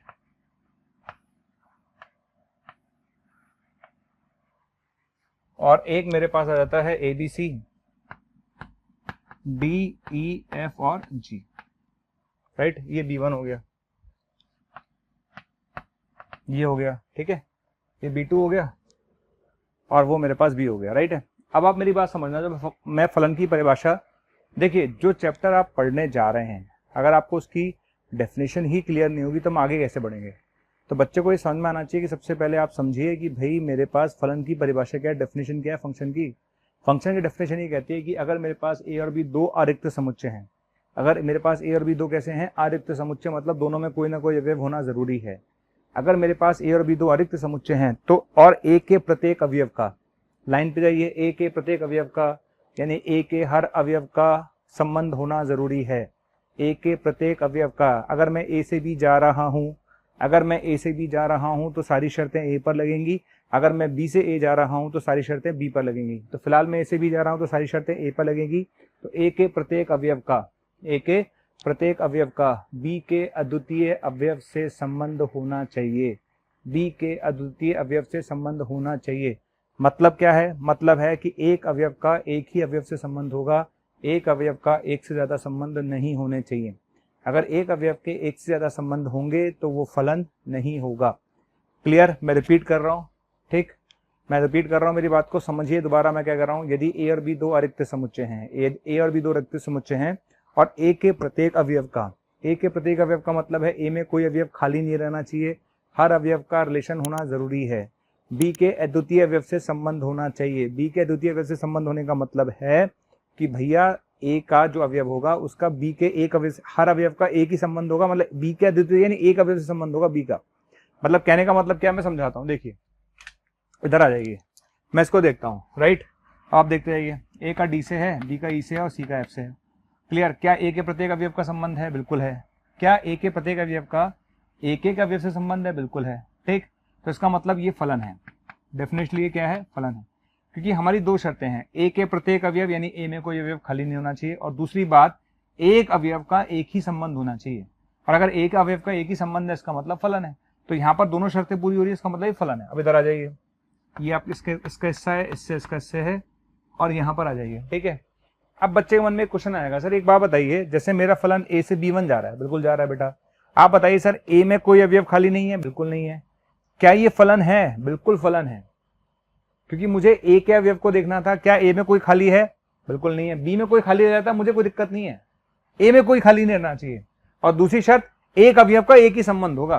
Clear है, तो क्या ये फलन है, बिल्कुल फलन है, ये 100% ये फलन है। इधर आ जाइए, इसको इससे कनेक्ट कर देते हैं, ठीक, इसको इससे कनेक्ट कर देते हैं, ओके, समझ में आ गया। आप इसको इससे कनेक्ट कर देते हैं,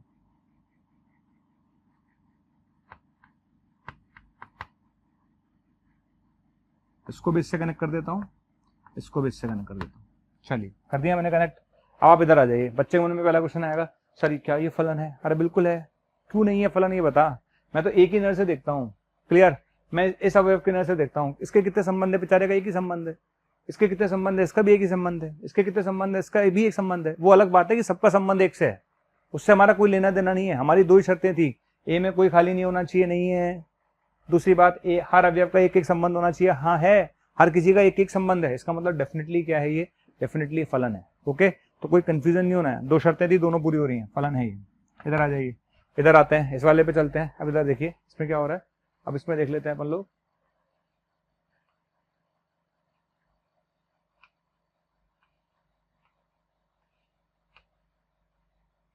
आ गया, चलिए इधर आ जाइए। अब इसको देखिए आप, ए का डी से संबंध है और ए का ई से संबंध है। क्लियर, आदमी एक कनेक्शन दो, तो पॉसिबल ही नहीं है ना।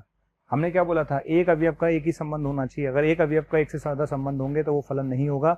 आप यहाँ पर देखिए, ए के दो संबंध है, ए का डी से भी और ए का ई से भी है, और चूंकि ए के दो संबंध है इसका मतलब वो फलन नहीं है।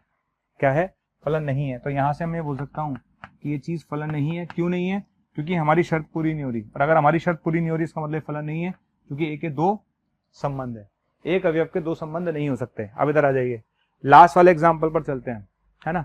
लास्ट वाले एग्जाम्पल में क्या बच गया भाई, सारे केस तो हमारे हो ही गए। लास्ट वाले एग्जाम्पल में हम देख लेते हैं और कोई केस हमारा बचा हुआ तो नहीं है। यस, मान लेते हैं ये हमारे पास है, ये मेरे पास है, ये मेरे पास है, इसको मैं डी कर देता हूँ, चलिए ठीक है। और ये मेरे पास सिचुएशन आती है A1, है ना, ये सिचुएशन मेरे पास आ गई है, यहाँ पर मैं D1 ले लेता हूँ। ले लिया। अब आप इसको गौर से देखिए, यहाँ पर दिख रहा होगा ए का डी से संबंध है, बिल्कुल है, बी का ई से संबंध है, बिल्कुल है, सी का एफ से संबंध है, बिल्कुल है, लेकिन D1 का कोई संबंध नहीं है। और अगर ए में एक भी एलिमेंट छूट गया, एक भी अवयव छूट गया, इसका मतलब ये फलन नहीं है। समझ में आ गया? ये फलन नहीं है, ध्यान रखना, एक भी अवयव नहीं छूटना चाहिए। अगर मैं ए से भी जा रहा हूं तो ए में कोई भी अवयव छूटना नहीं चाहिए, हर अवयव का संबंध होना जरूरी है। अगर मैं बी से जा रहा हूं तो बी के हर अवयव का संबंध होना जरूरी है, राइट। तो इसकी मैं परिभाषा क्या लिखूंगा, है ना, इसकी मैं परिभाषा लिख देता हूं। परिभाषा क्या होगी आप समझ लीजिए। मेरे ख्याल से आपको 5 एग्जाम्पल समझा चुके होंगे कि फलन की परिभाषा क्या है ना। फलन की परिभाषा है यदि ए व बी दो अरिक्त समुच्चय हैं, यदि ए व बी दो अरिक्त समुच्चय हैं, यदि ए व बी दो अरिक्त समुच्चय हैं तथा ए के प्रत्येक अवयव का, ए के प्रत्येक अवयव का तथा ए के प्रत्येक अवयव का बी के अद्वितीय अवयव से संबंध है। क्लियर? यदि ए और बी दो अरिक्त समुच्चय हैं तथा ए के प्रत्येक अवयव का बी के अद्वितीय अवयव से संबंध है, तब एफ ए टू बी को हम फलन कहते हैं। क्या कहते हैं? फलन कहते हैं। ठीक है, जब भी मैं फंक्शन को रिप्रेजेंट करूंगा तो मैं इस तरह से रिप्रेजेंट करूंगा, एफ ए से बी। इसका क्या मतलब है कि मेरा फलन ए से बी की तरफ जा रहा है ना। मेरा फलन किसकी तरफ जा रहा है? मेरा फलन ए से बी की तरफ जा रहा है। तो रिप्रेजेंट करने का तरीका और कुछ भी नहीं है। तो जब भी हम फलन को लिखते हैं तो इस तरह से लिखा जाता है। ठीक, अगर आप सारी बातें बी के लिए बोलते हैं तो ये फलन हो जाता है बी से ए। तो ये ध्यान रखना कि अगर आपका फलन ए से बी जा रहा है तो सारी कंडीशन ए पर लगेंगी, अगर आपका फलन बी से ए जा रहा है तो सारी कंडीशन बी पर लगेंगी। क्लियर?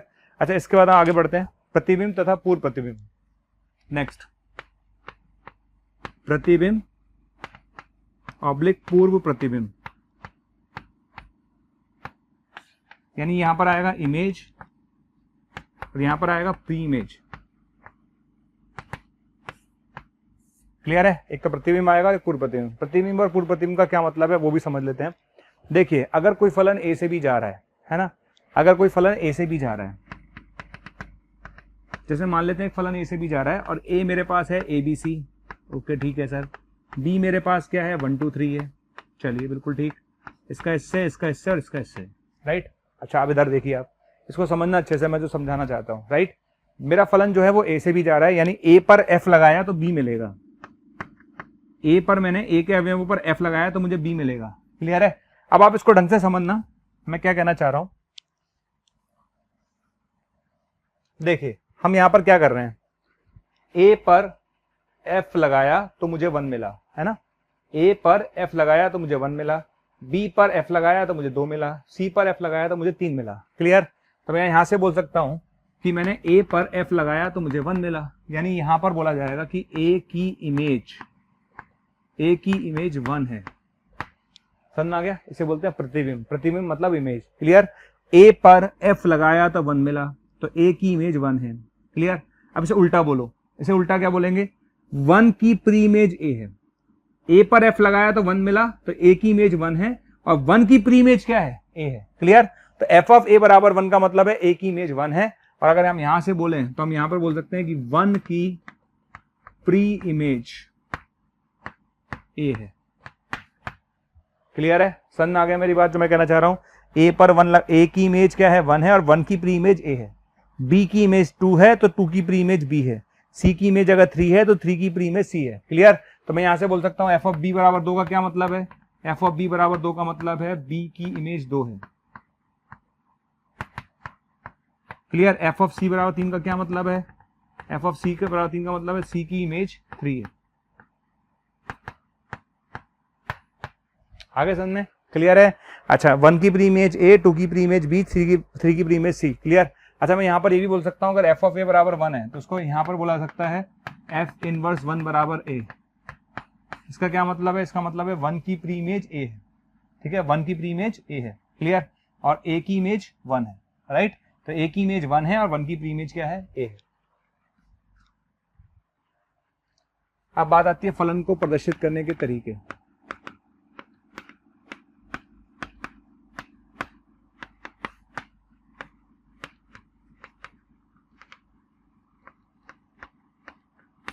अब बात करते हैं फलन को प्रदर्शित करने की विधियां, है ना। कि हम किस तरह से फंक्शन को रिप्रेजेंट कर सकते हैं। ओके, तो हमें बात करनी है कि किस तरह से हम फंक्शन को रिप्रेजेंट कर सकते हैं, तो फलन को प्रदर्शित करने के मेथड। ठीक है, सबसे पहली बात आती है बीजीय विधि। कौन सी विधि आती है? बीजीय विधि। ओके, बीजीय विधि को हम बोलते हैं अलजेब्रिक मेथड। अच्छा, बीजीय विधि में होगा क्या? बीजीय विधि में ये होगा कि आपको ए पता होगा, आपको बी पता होगा, आपको ए पता होगा, आपको बी पता होगा। ठीक है, आपको एक रिलेशन दे रखा होगा, पर आपको ये पता लगाना होगा कि किसका किससे संबंध है। मैं समझाता हूं आपको। बीजीय विधि का मतलब क्या होता है? जैसे मान लेते हैं एक फलन आपका ए से बी जा रहा है। अच्छा, ए कितना है? ए मान लेते हैं अपन ने 3 6 9 ले लिया। ओके, अच्छा ए ले लेते हैं 1 2 3। अच्छा, बी कितना ले लिया अपन ने? 3 6 9। ओके, अच्छा फंक्शन क्या दे रखा है आपने? फंक्शन दे रखा है 3x। क्या दे रखा है? 3x। राइट, चलिए अब आपको क्या करना है? इसको रिप्रेजेंट करना है। तो कैसे रिप्रेजेंट करेंगे? तो आपका जो फंक्शन है वो ए से बी जा रहा है। आपने ए बनाया, बना लिया ए, आपने बी बनाया, आपने बी बना लिया, है ना। ए कितना है? 1 2 3, बी कितना है? 3 6 9। हो गया। अब आप इसमें रखते जाइए। अब हम क्या करेंगे? एक एक करके सबकी इमेज निकालेंगे। तो मैंने इमेज निकालना चालू किया, मैंने x की जगह 1 रखा। क्या रखा? x की जगह 1। ठीक, जब मैं x की जगह 1 रखूंगा तो कितना आएगा? 3 आ जाएगा। तो जब मैं x की जगह 1 रखूंगा तो 3 आ जाएगा। ओके, जब मैं x की जगह 2 रखूंगा तो 6 आ जाएगा। x की जगह 3 रखूंगा तो 9 आ जाएगा। क्लियर है? ठीक, तो 1 रखने पर 3, 2 रखने पर 6 और 3 रखने पर 9 आएगा। आई थिंक क्लियर हो गया होगा। तो यहां से अपन ने क्या करा? 1 पर 3 आ रहा है, 2 पर 6 आ रहा है और 3 पर 9 आ रहा है।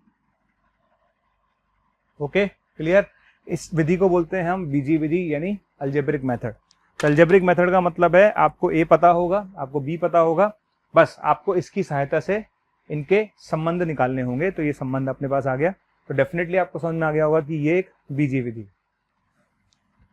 दूसरा आता है क्रमित युग्म विधि।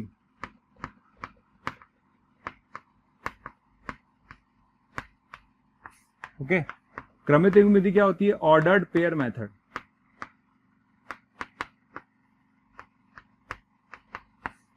क्रमित युग्म विधि, इसे बोलते हैं हम ऑर्डर्ड पेयर मेथड, है ना। अच्छा, क्रमित युग्म विधि का मतलब क्या होता है पहले समझ लेते हैं। क्रमित युग्म का क्या मतलब होता है? देखिए, मैंने आपको पहले बताया था ए कॉमा बी अगर इस तरह से लिखा जाता है ना, तो इसका मतलब होता है क्रमित युग्म। अगर मैंने इस तरह से लिखा हुआ ए कॉमा बी, इसका मतलब है क्रमित युग्म। अगर मैं फंक्शन की लैंग्वेज में बात करूं तो इसका क्या मतलब है?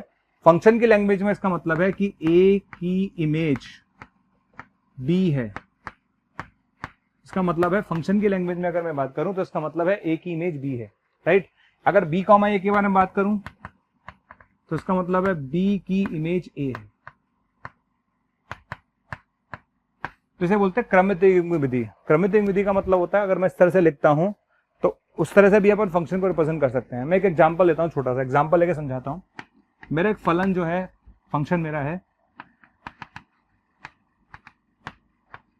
ओके, एक फंक्शन मैंने आपको दे दिया, मैंने एक सेट दिया a बराबर 1 2 3। ओके, अच्छा b मैंने दे दिया आपको 4 5 और 6। ओके, फलन जो है मेरा a से b में परिभाषित है। फलन मेरा a से b में परिभाषित है। क्लियर? आपको बताना है निम्न में से कौन सा फलन है। आपको बताना है निम्न में से कौन सा फलन है। ओके, ए आपका 1 2 3 है, बी आपका 4 5 6 है, आपका फलन ए से बी जा रहा है। आपको बताना है कि जो है ना निम्न में से कौन सा फलन है। 4 ऑप्शन दिए हैं।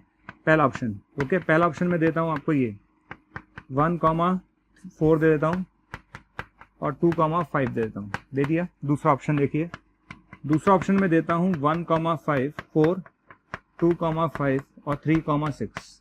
ओके, तीसरे नंबर पर आ जाइए। तीसरे नंबर पर आएगा 1,4 2,5 2,6 और 3,4। ओके, चौथे नंबर पर आ जाइए। चौथे नंबर पर 1,4 2,4 और 3,4 ये आ गया। राइट, ये आने के बाद अब आपको बताना है इन चारों में से कौन सा फलन है। आ गया? देखिए, अब आप पिक्चर बनाते जाइए, है ना। आपने देखा मेरा फलन ए से बी में परिभाषित है। मेरा फलन किस में परिभाषित है? ए से बी में। यानी सिचुएशन क्या है? सिचुएशन है कि ये 1 2 3 है, ठीक, और ये जो सिचुएशन है वो क्या है? 4 5 6। क्लियर है? तो मेरा जो फलन है वो ए से बी में जा रहा है, बिल्कुल जा रहा है, ठीक। ए में क्या है? 1 2 3 है, बी में क्या है? 4 5 6 है। तो अगर फलन है तो पहले वाले पे जाइए। पहले वाला कहता है कि 1 का 4 से है और 2 का 5 से है। ओके, 1 का 4 से है, बिल्कुल ठीक है सर। 2 का 5 से है, बिल्कुल ठीक है।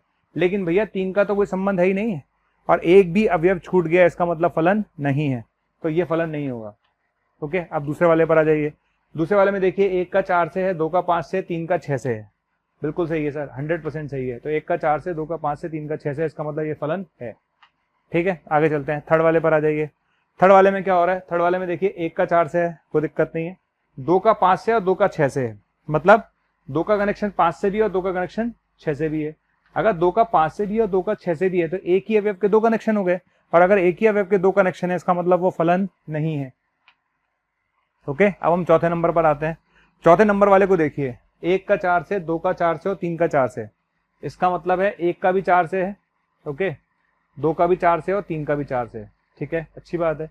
1 का 4 से, ठीक, 2 का भी 4 से और 3 का भी 4 से, तो डेफिनेटली ये फलन है। क्यों है फलन, समझ में आ गया होगा, क्योंकि इसका भी एक ही संबंध है, इसका भी एक ही संबंध है और इसका भी एक ही संबंध है, इसका मतलब ये फलन है।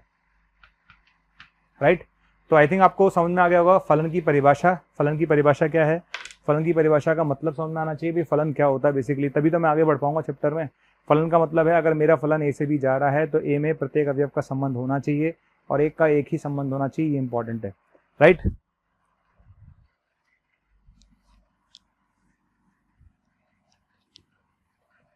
अब बात आती है कि फलन की जांच कैसे करेंगे। क्या आती है फलन की जांच?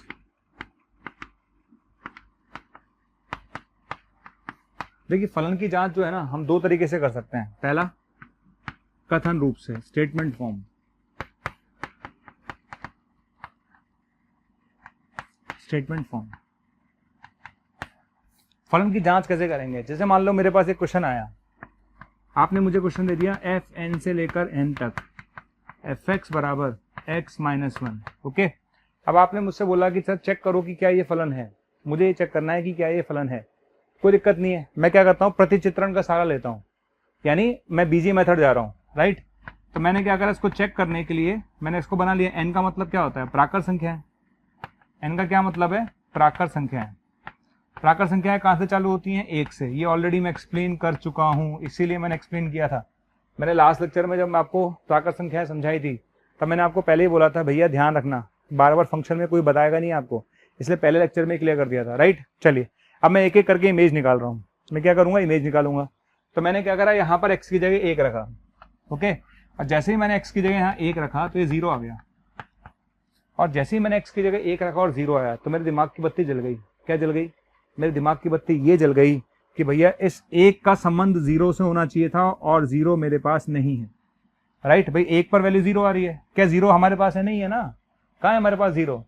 तो ये बेचारा किसी से कनेक्ट ही नहीं होगा। और अगर एक भी अवयव बिना कनेक्शन के छूट गया, एक भी अवयव अगर बिना कनेक्शन के छूट गया तो वो फलन नहीं है। फलन की परिभाषा याद रखें, फलन कहता है कि हर अवयव का संबंध होना जरूरी है। ठीक है, तो चूंकि इसका संबंध 0 से है, 0 हमारे पास नहीं है, चूंकि 0 हमारे पास नहीं है इसलिए क्या है, ये फलन नहीं है। ओके, तो इस क्वेश्चन का आंसर क्या आएगा? इस क्वेश्चन का आंसर आएगा ये फलन नहीं है। लेकिन अगर मैं इसी क्वेश्चन को चेंज कर दूं,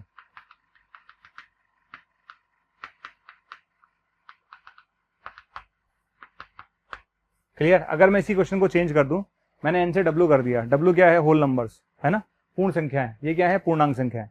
अगर मैंने इस क्वेश्चन को चेंज कर दिया और अब मैं इसको बनाना चालू करूं, देखिए एन, एन कहां से चालू होगा? 1 से। एन कहां से चालू होगा? 1 से। ठीक है, डब्ल्यू पर आ जाइए। अच्छा, डब्ल्यू कहां से चालू होगा? 0 से। आ गया? राइट, एन 1 से चालू होगा, डब्ल्यू 0 से चालू होगा। अब आप एक एक करके इमेज निकालिए। रखिए, चलिए, तो जब मैं यहां पर एक्स की जगह 1 रखूंगा, क्या रखूंगा? 1। तो 1 रखने पर 0 आएगा, बिल्कुल ठीक है, तो 1 का संबंध 0 से है।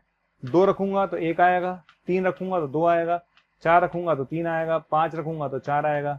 एक भी अवयव छूटेगा नहीं। आप किसी भी अवयव को देख लीजिए, एक भी अवयव ऐसा नहीं है जिसका संबंध नहीं है, हर अवयव का संबंध मिलेगा आपको। 1 का 0 है, 2 का 1 है, 3 का 2 है, 4 का 3 है, 5 का 4 है, इसका मतलब हर अवयव का संबंध प्रेजेंट है। और अगर हर अवयव का संबंध प्रेजेंट है इसका मतलब ये फलन है, इसका मतलब ये फलन है। समझ में आ गया? तो कैसा है ये फलन होगा। चलिए अब आगे बढ़ते हैं। ठीक है, हमने फंक्शन की जांच कर ली, किस तरह से हमें फंक्शन की जांच करनी थी, है ना। अच्छा, इसका दूसरा तरीका होता है ग्राफीय विधि, ग्राफिकल मेथड। ग्राफीय विधि, ग्राफिकल मेथड, ठीक है। इसको बोलते हैं लोग ऊर्ध्व रेखा परीक्षण। क्या बोलते हैं? ऊर्ध्व रेखा परीक्षण, वर्टिकल लाइन टेस्ट भी बोलते हैं इसको, ठीक है। वर्टिकल लाइन टेस्ट बोल दीजिए, ऊर्ध्व रेखा परीक्षण बोल दीजिए, ग्राफिकल बोल दीजिए, जैसा आपको ठीक लगे वैसे बोल दीजिए, राइट। अच्छा, अब आपको है ना मैं समझाना चाहता हूँ कि बेसिकली अगर मेरे को जैसे मान लो कि मैं ग्राफिकली बहुत साउंड हूँ, अगर मान लो कि मुझे ग्राफ बहुत अच्छे से आते हैं और आपने मुझसे बोला कि चेक करो सर ये फंक्शन है कि नहीं है, ठीक है। आपने मुझसे बोला कि सर चेक करो ये फलन है कि नहीं है, तो एक छोटा सा एग्जाम्पल लेते हैं। मैंने एग्जाम्पल ले लिया y² बराबर 4x, ले लिया y² बराबर 4x, ठीक। तो ये मेरे पास y² बराबर 4x आ गया, ठीक। अच्छा, y² बराबर 4x आने के बाद अब मैं जो समझाना चाहता हूँ उसको समझने की कोशिश करना। यहाँ पर हो क्या रहा है? यहाँ पर ये हो रहा है कि मुझे चेक करना है कि फंक्शन है कि नहीं है, ठीक है। फंक्शन की जांच करने के लिए, फलन की जांच करने के लिए आपको क्या करना है? फलन की जांच करने के लिए आप y अक्ष के समांतर रेखा खींचें। रिपीट कर रहा हूँ, फलन की जांच करने के लिए आप y अक्ष के समांतर रेखा खींचें या y अक्ष पर रेखा खींचें। तो y अक्ष के समांतर रेखा खींचें, क्लियर है। तो फलन की जांच करने के लिए आप y अक्ष के समांतर रेखा खींचें। यदि ये रेखा दिए गए वक्र को दो या दो से ज्यादा बिंदुओं पर काटती है, यदि ये रेखा दिए गए वक्र को दो या दो से ज्यादा बिंदुओं पर काटती है तो वह फलन नहीं होगा।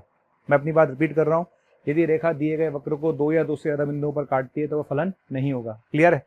तो आप यहाँ पर देखिए हो क्या रहा है, यहाँ पर क्या होगा? x की एक ही वैल्यू है, x के कॉरस्पॉन्डिंग y की दो वैल्यू है, y1 और y2, क्लियर। तो आपको यहाँ पर दिख गया होगा कि x1 यानी x की एक वैल्यू के यानी x के दो कनेक्शन है, x1 का y1 से भी है और y2 से भी है, क्लियर है। और अगर एक के दो कनेक्शन होंगे इसका मतलब फलन नहीं है, तो यहाँ पर ये बोला जाएगा कि ये फलन नहीं, क्लियर है। तो मैंने क्या बोला, मेरी बात समझ में आ गई? मैं अपनी बात बोल रहा हूँ, आप लिख लीजिए, लिख लीजिए। फलन की जांच करने के लिए, फलन की जांच करने के लिए y अक्ष के समांतर या y अक्ष पर एक रेखा खींचते हैं। फलन की जांच करने के लिए y अक्ष के समांतर या y अक्ष पर रेखा खींचते हैं, y अक्ष के समांतर या y अक्ष पर रेखा खींचते हैं। यदि ये रेखा दिए गए वक्र को, यदि ये रेखा दिए गए वक्र को, यदि ये रेखा दिए गए वक्र को दो या दो से ज्यादा बिंदुओं पर काटती है, यदि ये रेखा दिए गए वक्र को दो या दो से ज्यादा बिंदुओं पर काटती है, यदि ये रेखा दिए गए वक्र को दो या दो से ज्यादा बिंदुओं पर काटती है तो वह फलन नहीं होगा, तो वह फलन नहीं होगा, तो वह फलन नहीं होगा। पैराग्राफ चेंज करिए, पैराग्राफ चेंज करके लिखिए, यदि ये रेखा दिए गए वक्र को केवल एक बिंदु पर काटती है, यदि ये रेखा दिए गए वक्र को केवल एक ही बिंदु पर काटती है, यदि ये रेखा दिए गए वक्र को केवल एक ही बिंदु पर काटती है तो वह फलन होगा, तो वह फलन होगा, क्लियर। अगर मैं यहाँ पर एग्जांपल देख रहा हूँ तो आपको समझ में आ गया होगा कि जब मैंने यहाँ पर y अक्ष के समांतर रेखा खींची तो ये दो जगह कट कर रही है। दो जगह कट करने का मतलब है x की एक वैल्यू पर दो वैल्यू आ रही है, यानी x1 के दो रिलेशन है, y1 से भी और y2 से भी है, इसका मतलब ये फलन नहीं है, ठीक। अगर मैं सर्किल की बात करूं, x² + y² बराबर a², ओके। अगर मैं सर्किल की बात करता हूं, ये आपने सर्किल बना लिया, बना लिया। अब आप y अक्ष के समांतर रेखा खींचेंगे, कितने कट आ रहे हैं? दो कट आ रहे हैं। दो कट आने का मतलब क्या है? इसका कनेक्शन इससे भी है और इससे भी है, इसका मतलब ये फलन नहीं है, क्लियर है, समझ में आ गया होगा, ठीक। इसमें ना कुछ बच्चे गड़बड़ करते हैं। बच्चे क्या करते हैं, गड़बड़ कैसे करते हैं? जैसे मान लेते हैं मेरे पास ये ग्राफ है x² बराबर 4ay, ओके, ये ग्राफ आ गया। x² बराबर 4ay की अगर मैं बात करूं तो ये भी एक पैराबोला है, आपको दिख गया होगा ये पैराबोला है, बिल्कुल ठीक है सर, 100% पैराबोला है, ठीक। अगर आप यहाँ पर y अक्ष के समांतर रेखा खींचेंगे तो क्या होगा? चाहे आप यहाँ खींचें, चाहे आप यहाँ खींचें, चाहे आप यहाँ खींचें, चाहे आप यहाँ खींचें, कहीं भी खींचेंगे आपको दिख रहा होगा एक ही कट आ रहा है ना। और अगर एक ही कट आ रहा है इसका मतलब क्या है? इसका मतलब ये फलन है, क्या है? ये फलन है, क्लियर। तो आपको समझ में आ गया होगा कि ये फलन वो फलन है, ये फलन नहीं है, ये फलन नहीं है। बहुत सारे एग्जाम्पल है, दुनिया भरी बड़ी एग्जाम्पल से आप ऐसा ग्राफ बना लेते हैं। मान लो ऐसा ग्राफ बना लिया आपने, ये लीजिए, आपसे पूछा गया क्या ये फलन है, तो बिल्कुल उसका जवाब है नहीं, ये फलन नहीं है। कितने कट आ रहे हैं? दो, इसका मतलब ये फलन नहीं, ठीक है। मान लेते हैं ग्राफ ऐसे जा रहा है, ये स्ट्रेट लाइन है, क्या है? स्ट्रेट लाइन है, क्लियर है, क्या है? स्ट्रेट लाइन है, ठीक। अगर आप यहाँ पर y अक्ष के समांतर रेखा खींचें, कितने कट आ रहे हैं? एक कट आ रहा है, एक कट आ रहा है, इसका मतलब ये फलन है, ठीक। ध्यान रखें, जो बच्चे चमत्कारी टाइप के होते हैं, कुछ बच्चे चमत्कारी टाइप के होते हैं, उनके लिए जरूर क्लियर कर दूं कि जो बच्चे चमत्कारी टाइप के हैं, ध्यान रखें ग्राफ पर ही लाइन ड्रॉ करनी है। जैसे मान लो y² = 4x आ गया। किसी ने बोला सर बताइए कि बताओ ये फंक्शन है कि नहीं है, तो आओ इधर लाइन ड्रॉ करें, भैया लाइन तो ग्राफ पे ड्रॉ करनी है। बच्चा कहता है कि सर आपने बोला था वाई एक्स पे ड्रॉ कर दीजिए। सर मैंने बोला था वाई एक्स या वाई एक्स के समांतर कहीं भी अगर आपको दो या दो से ज्यादा कट मिलते हैं, इसका मतलब वो फलन नहीं है। तो जो बच्चे यहाँ ड्रॉ करके खुश हो रहे हैं वो बेवकूफ हैं। यहाँ ड्रॉ नहीं करना है, आपको ग्राफ पे ड्रॉ करना है। समझ में आ गया? क्लियर है? पूरे ग्राफ के किसी भी हिस्से में अगर आपने वाई एक्स के समांतर रेखा खींचने पर अगर आपको दो कट मिल जाते हैं तो इसका मतलब वो फलन नहीं है। तो फलन को चेक करने का दूसरा तरीका है, इसे बोलते हैं हम ग्राफिकल मेथड। कौन सा मेथड बोलते हैं? Graphical method, right.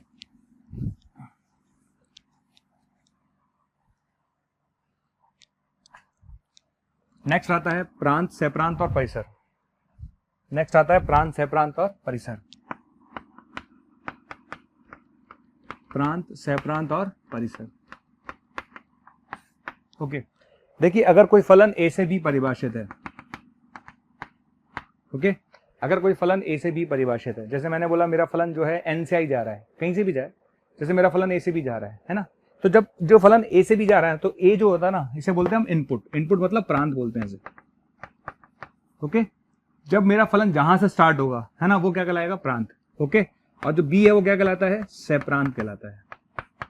अगर कोई फलन ए से बी जा रहा है तो ए कहलाता है प्रांत यानी इनपुट कहलाता है, बी क्या कहलाता है? सह-प्रांत, ठीक। और अब आती है बात परिसर। परिसर क्या होता है?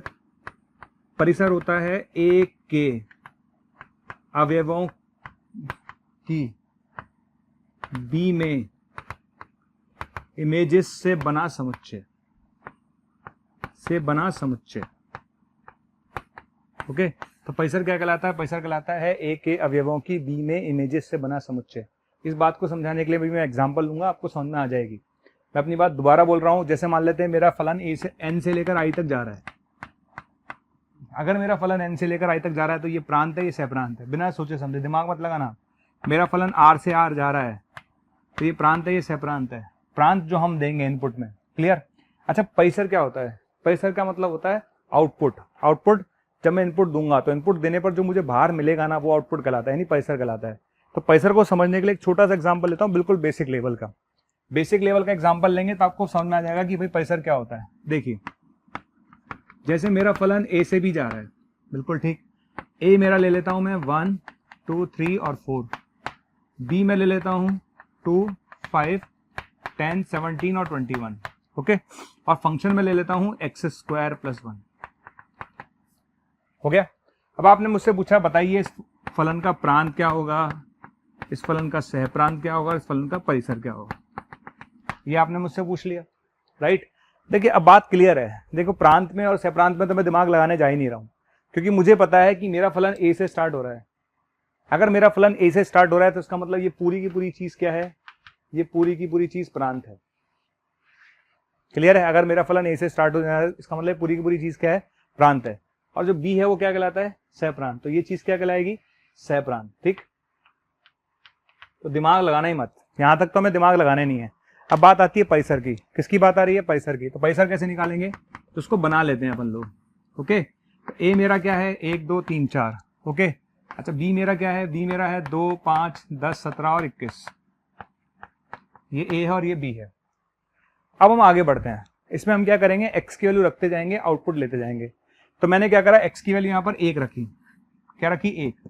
तो जब मैं एक्स की वैल्यू 1 रखूंगा तो 2 आएगा। 1 रखने पर क्या आएगा? 2 आएगा, ठीक। फिर मैंने 2 रखा। क्या रखा? 2। जब मैं 2 रखूंगा तो 5 आएगा, ओके। 3 रखूंगा तो 10 आएगा और 4 रखूंगा तो 17 आएगा, ओके। 1 रखने पर 2 आ रहा है, 2 रखने पर 5 आ रहा है, 3 रखने पर 10 आ रहा है और 4 रखने पर 17 आ रहा है, ठीक। अब परिसर की परिभाषा पर जाइए। परिसर की परिभाषा क्या थी? कि ए के अवयवों के प्रतिबिंबों से बना समुच्चय। जो ए के अवयवों की इमेजेस होंगी ना, वो इमेजेस होंगी, वो परिसर होंगी। तो एक की इमेज क्या है? 2, ठीक है।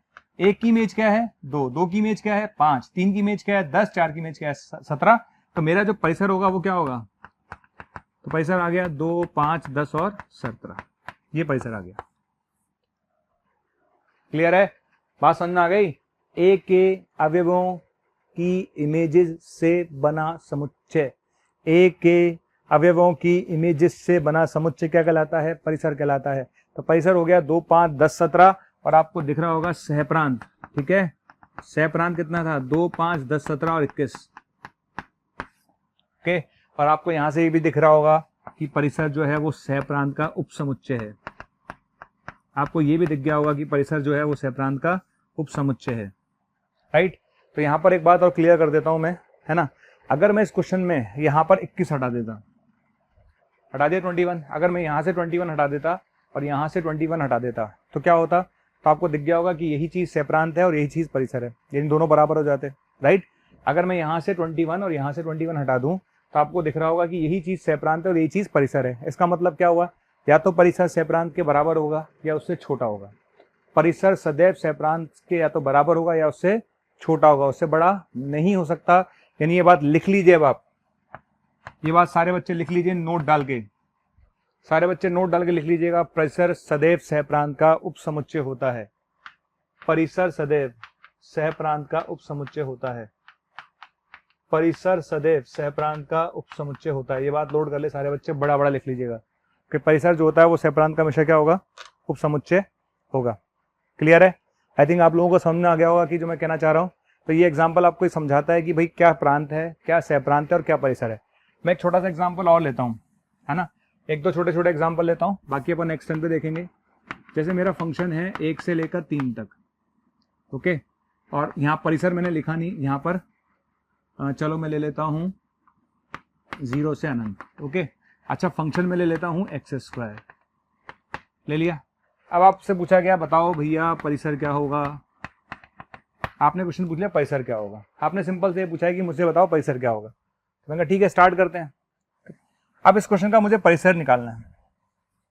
क्या निकालना है? परिसर निकालना है। तो मैंने क्या किया, सबसे पहले मैंने x² के ग्राफ को बनाया। सबसे पहले मैंने x² के ग्राफ को बनाया। ये मेरा x² का ग्राफ है, बन गया x² का ग्राफ। अच्छा, फलन कहां से चालू हो रहा है? 1 से 3। फलन कहां से चालू हो रहा है? 1 से 3, ठीक है ना। फंक्शन कहां से चालू हो रहा है? 1 से 3, ठीक। अच्छा, 1 पर इसकी वैल्यू कितनी आएगी? 1 आएगी। 1 पे इसकी वैल्यू कितनी आएगी? 1 आएगी। अच्छा, 3 पे इसकी वैल्यू कितनी आएगी? 9 आएगी। 3 पे इसकी वैल्यू कितनी आएगी? 9 आएगी। आ गई? तो 1 पर 1 आ रही है और 3 पे 9 आ रही है। आ गया? तो आपको दिख गया होगा कि जो मेरा फाइनल ग्राफ है वो कौन सा हुआ। मेरा फाइनल ग्राफ ये है, येलो वाला। This is the my final graph, ये मेरा ग्राफ है। क्लियर है? तो मेरे को ग्राफ जो बनाना था वो 1 से 3 में बनाना था। तो 1 से 3 में मेरा ग्राफ कौन सा है? ये वाला। दिख गया आप लोगों को? क्लियर है? और आपको दिख गया होगा कि यहाँ पर ये भी दिख गया होगा कि यहाँ पर इसकी वैल्यू 1 है और यहाँ पर इसकी वैल्यू 9 है। क्लियर है? तो इसकी वैल्यू आ रही है 1 से लेकर 9 तक। कहाँ से कहाँ तक आ रही है? 1 से लेकर 9 तक। तो उसका परिसर कितना होगा? इसका परिसर होगा 1 से लेकर 9 तक। ठीक। अगर मैं इसी क्वेश्चन को चेंज कर दूं, एक बहुत बढ़िया क्वेश्चन ले लेते हैं। मान लेते हैं कि मेरा फंक्शन जो होता वो डिफाइंड होता -2 से 3, 0 से अनंत, fx बराबर x²। ओके, अगर मेरे पास ये फंक्शन होता, ठीक है, तो fx का परिसर क्या होगा? ये क्वेश्चन आ गया, राइट। तो अगर मैं आपसे क्वेश्चन पूछूं तो क्या करेंगे? सबसे पहले अपन x² का ग्राफ बनाएंगे। बना लिया x² का ग्राफ। x² का ग्राफ बनाने के बाद मुझे बनाना था -2 से 3 में, -2 से 3 में, -2 से 3 में। क्लियर? अच्छा, -2 से 3 में अगर मैं बात करूं तो -2 पे इसकी वैल्यू कितनी होगी? तो -2 पे इसकी वैल्यू 4 है। -2 पे इसकी वैल्यू कितनी है? 4। और 3 पर वैल्यू कितनी है? 9। ओके, तो ग्राफ क्या हुआ फाइनली? ग्राफ हो गया -2 से लेकर 3 तक, ये ग्राफ है आपका।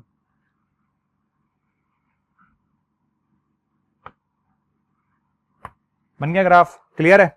अब बच्चे को क्या है, मैक्सिमम बच्चे गलत करते हैं, मैक्सिमम बच्चे गलत करते हैं, लेकिन आप ध्यान रखिएगा -2 से लेकर 3 में बच्चे आंसर देते हैं 4 से 9, गलत। -2 से लेकर 3 में अगर इसका ग्राफ अलग से बनाया जाए तो -2 से लेकर 3 में आपका ग्राफ जो बनाया वो ये बनाया। क्लियर? और -2 से 3 में अगर इसका ग्राफ देखा जाए तो ये -2 है और ये 3 है। तो आपको दिख गया होगा कि इसकी मिनिमम वैल्यू कितनी है? तो इसकी मिनिमम वैल्यू 0 है। कितनी है? मिनिमम वैल्यू 0 है। और अगर मैक्सिमम वैल्यू देखें तो मैक्सिमम वैल्यू जो है इसकी 4 नहीं है, 9 है। कितनी है? 9। क्लियर? तो इसकी मिनिमम वैल्यू कितनी है? 0, और मैक्सिमम वैल्यू 4 नहीं है, 9 है। तो इसकी अगर आपसे रेंज पूछी जाए, परिसर पूछी जाए, परिसर का मतलब होता है आउटपुट। आउटपुट का मतलब होता है मिनिमम से लेकर मैक्सिमम तक। मिनिमम क्या मिला और मैक्सिमम क्या मिला। तो मिनिमम से लेकर जो मैक्सिमम होता है वही तो पैसर होगा। तो इसकी जो रेंज देंगे ना अपन, वो रेंज क्या देंगे, इसका पैसर होगा 0 से लेकर 9 तक। इसकी मिनिमम वैल्यू 0 है और मैक्सिमम वैल्यू कितनी है, 9 है। तो ध्यान रखिएगा, ये मेजर मिस्टेक है। इस वाले में मैक्सिमम बच्चे गलत करते हैं। मैक्सिमम बच्चे इसका आंसर सीधा 4 से 9 देते हैं, गलत।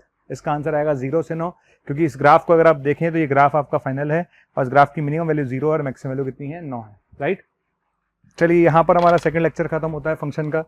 सेकंड लेक्चर में आज हमने फंक्शन स्टार्ट कर दिया है।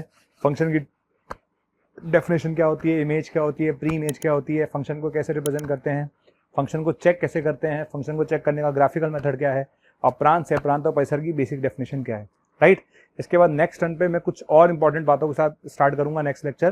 तो आई होप इसको आप दोबारा पढ़िए, ढंग से समझिए, कोई डाउट हो तो आप मुझसे पूछ सकते हैं।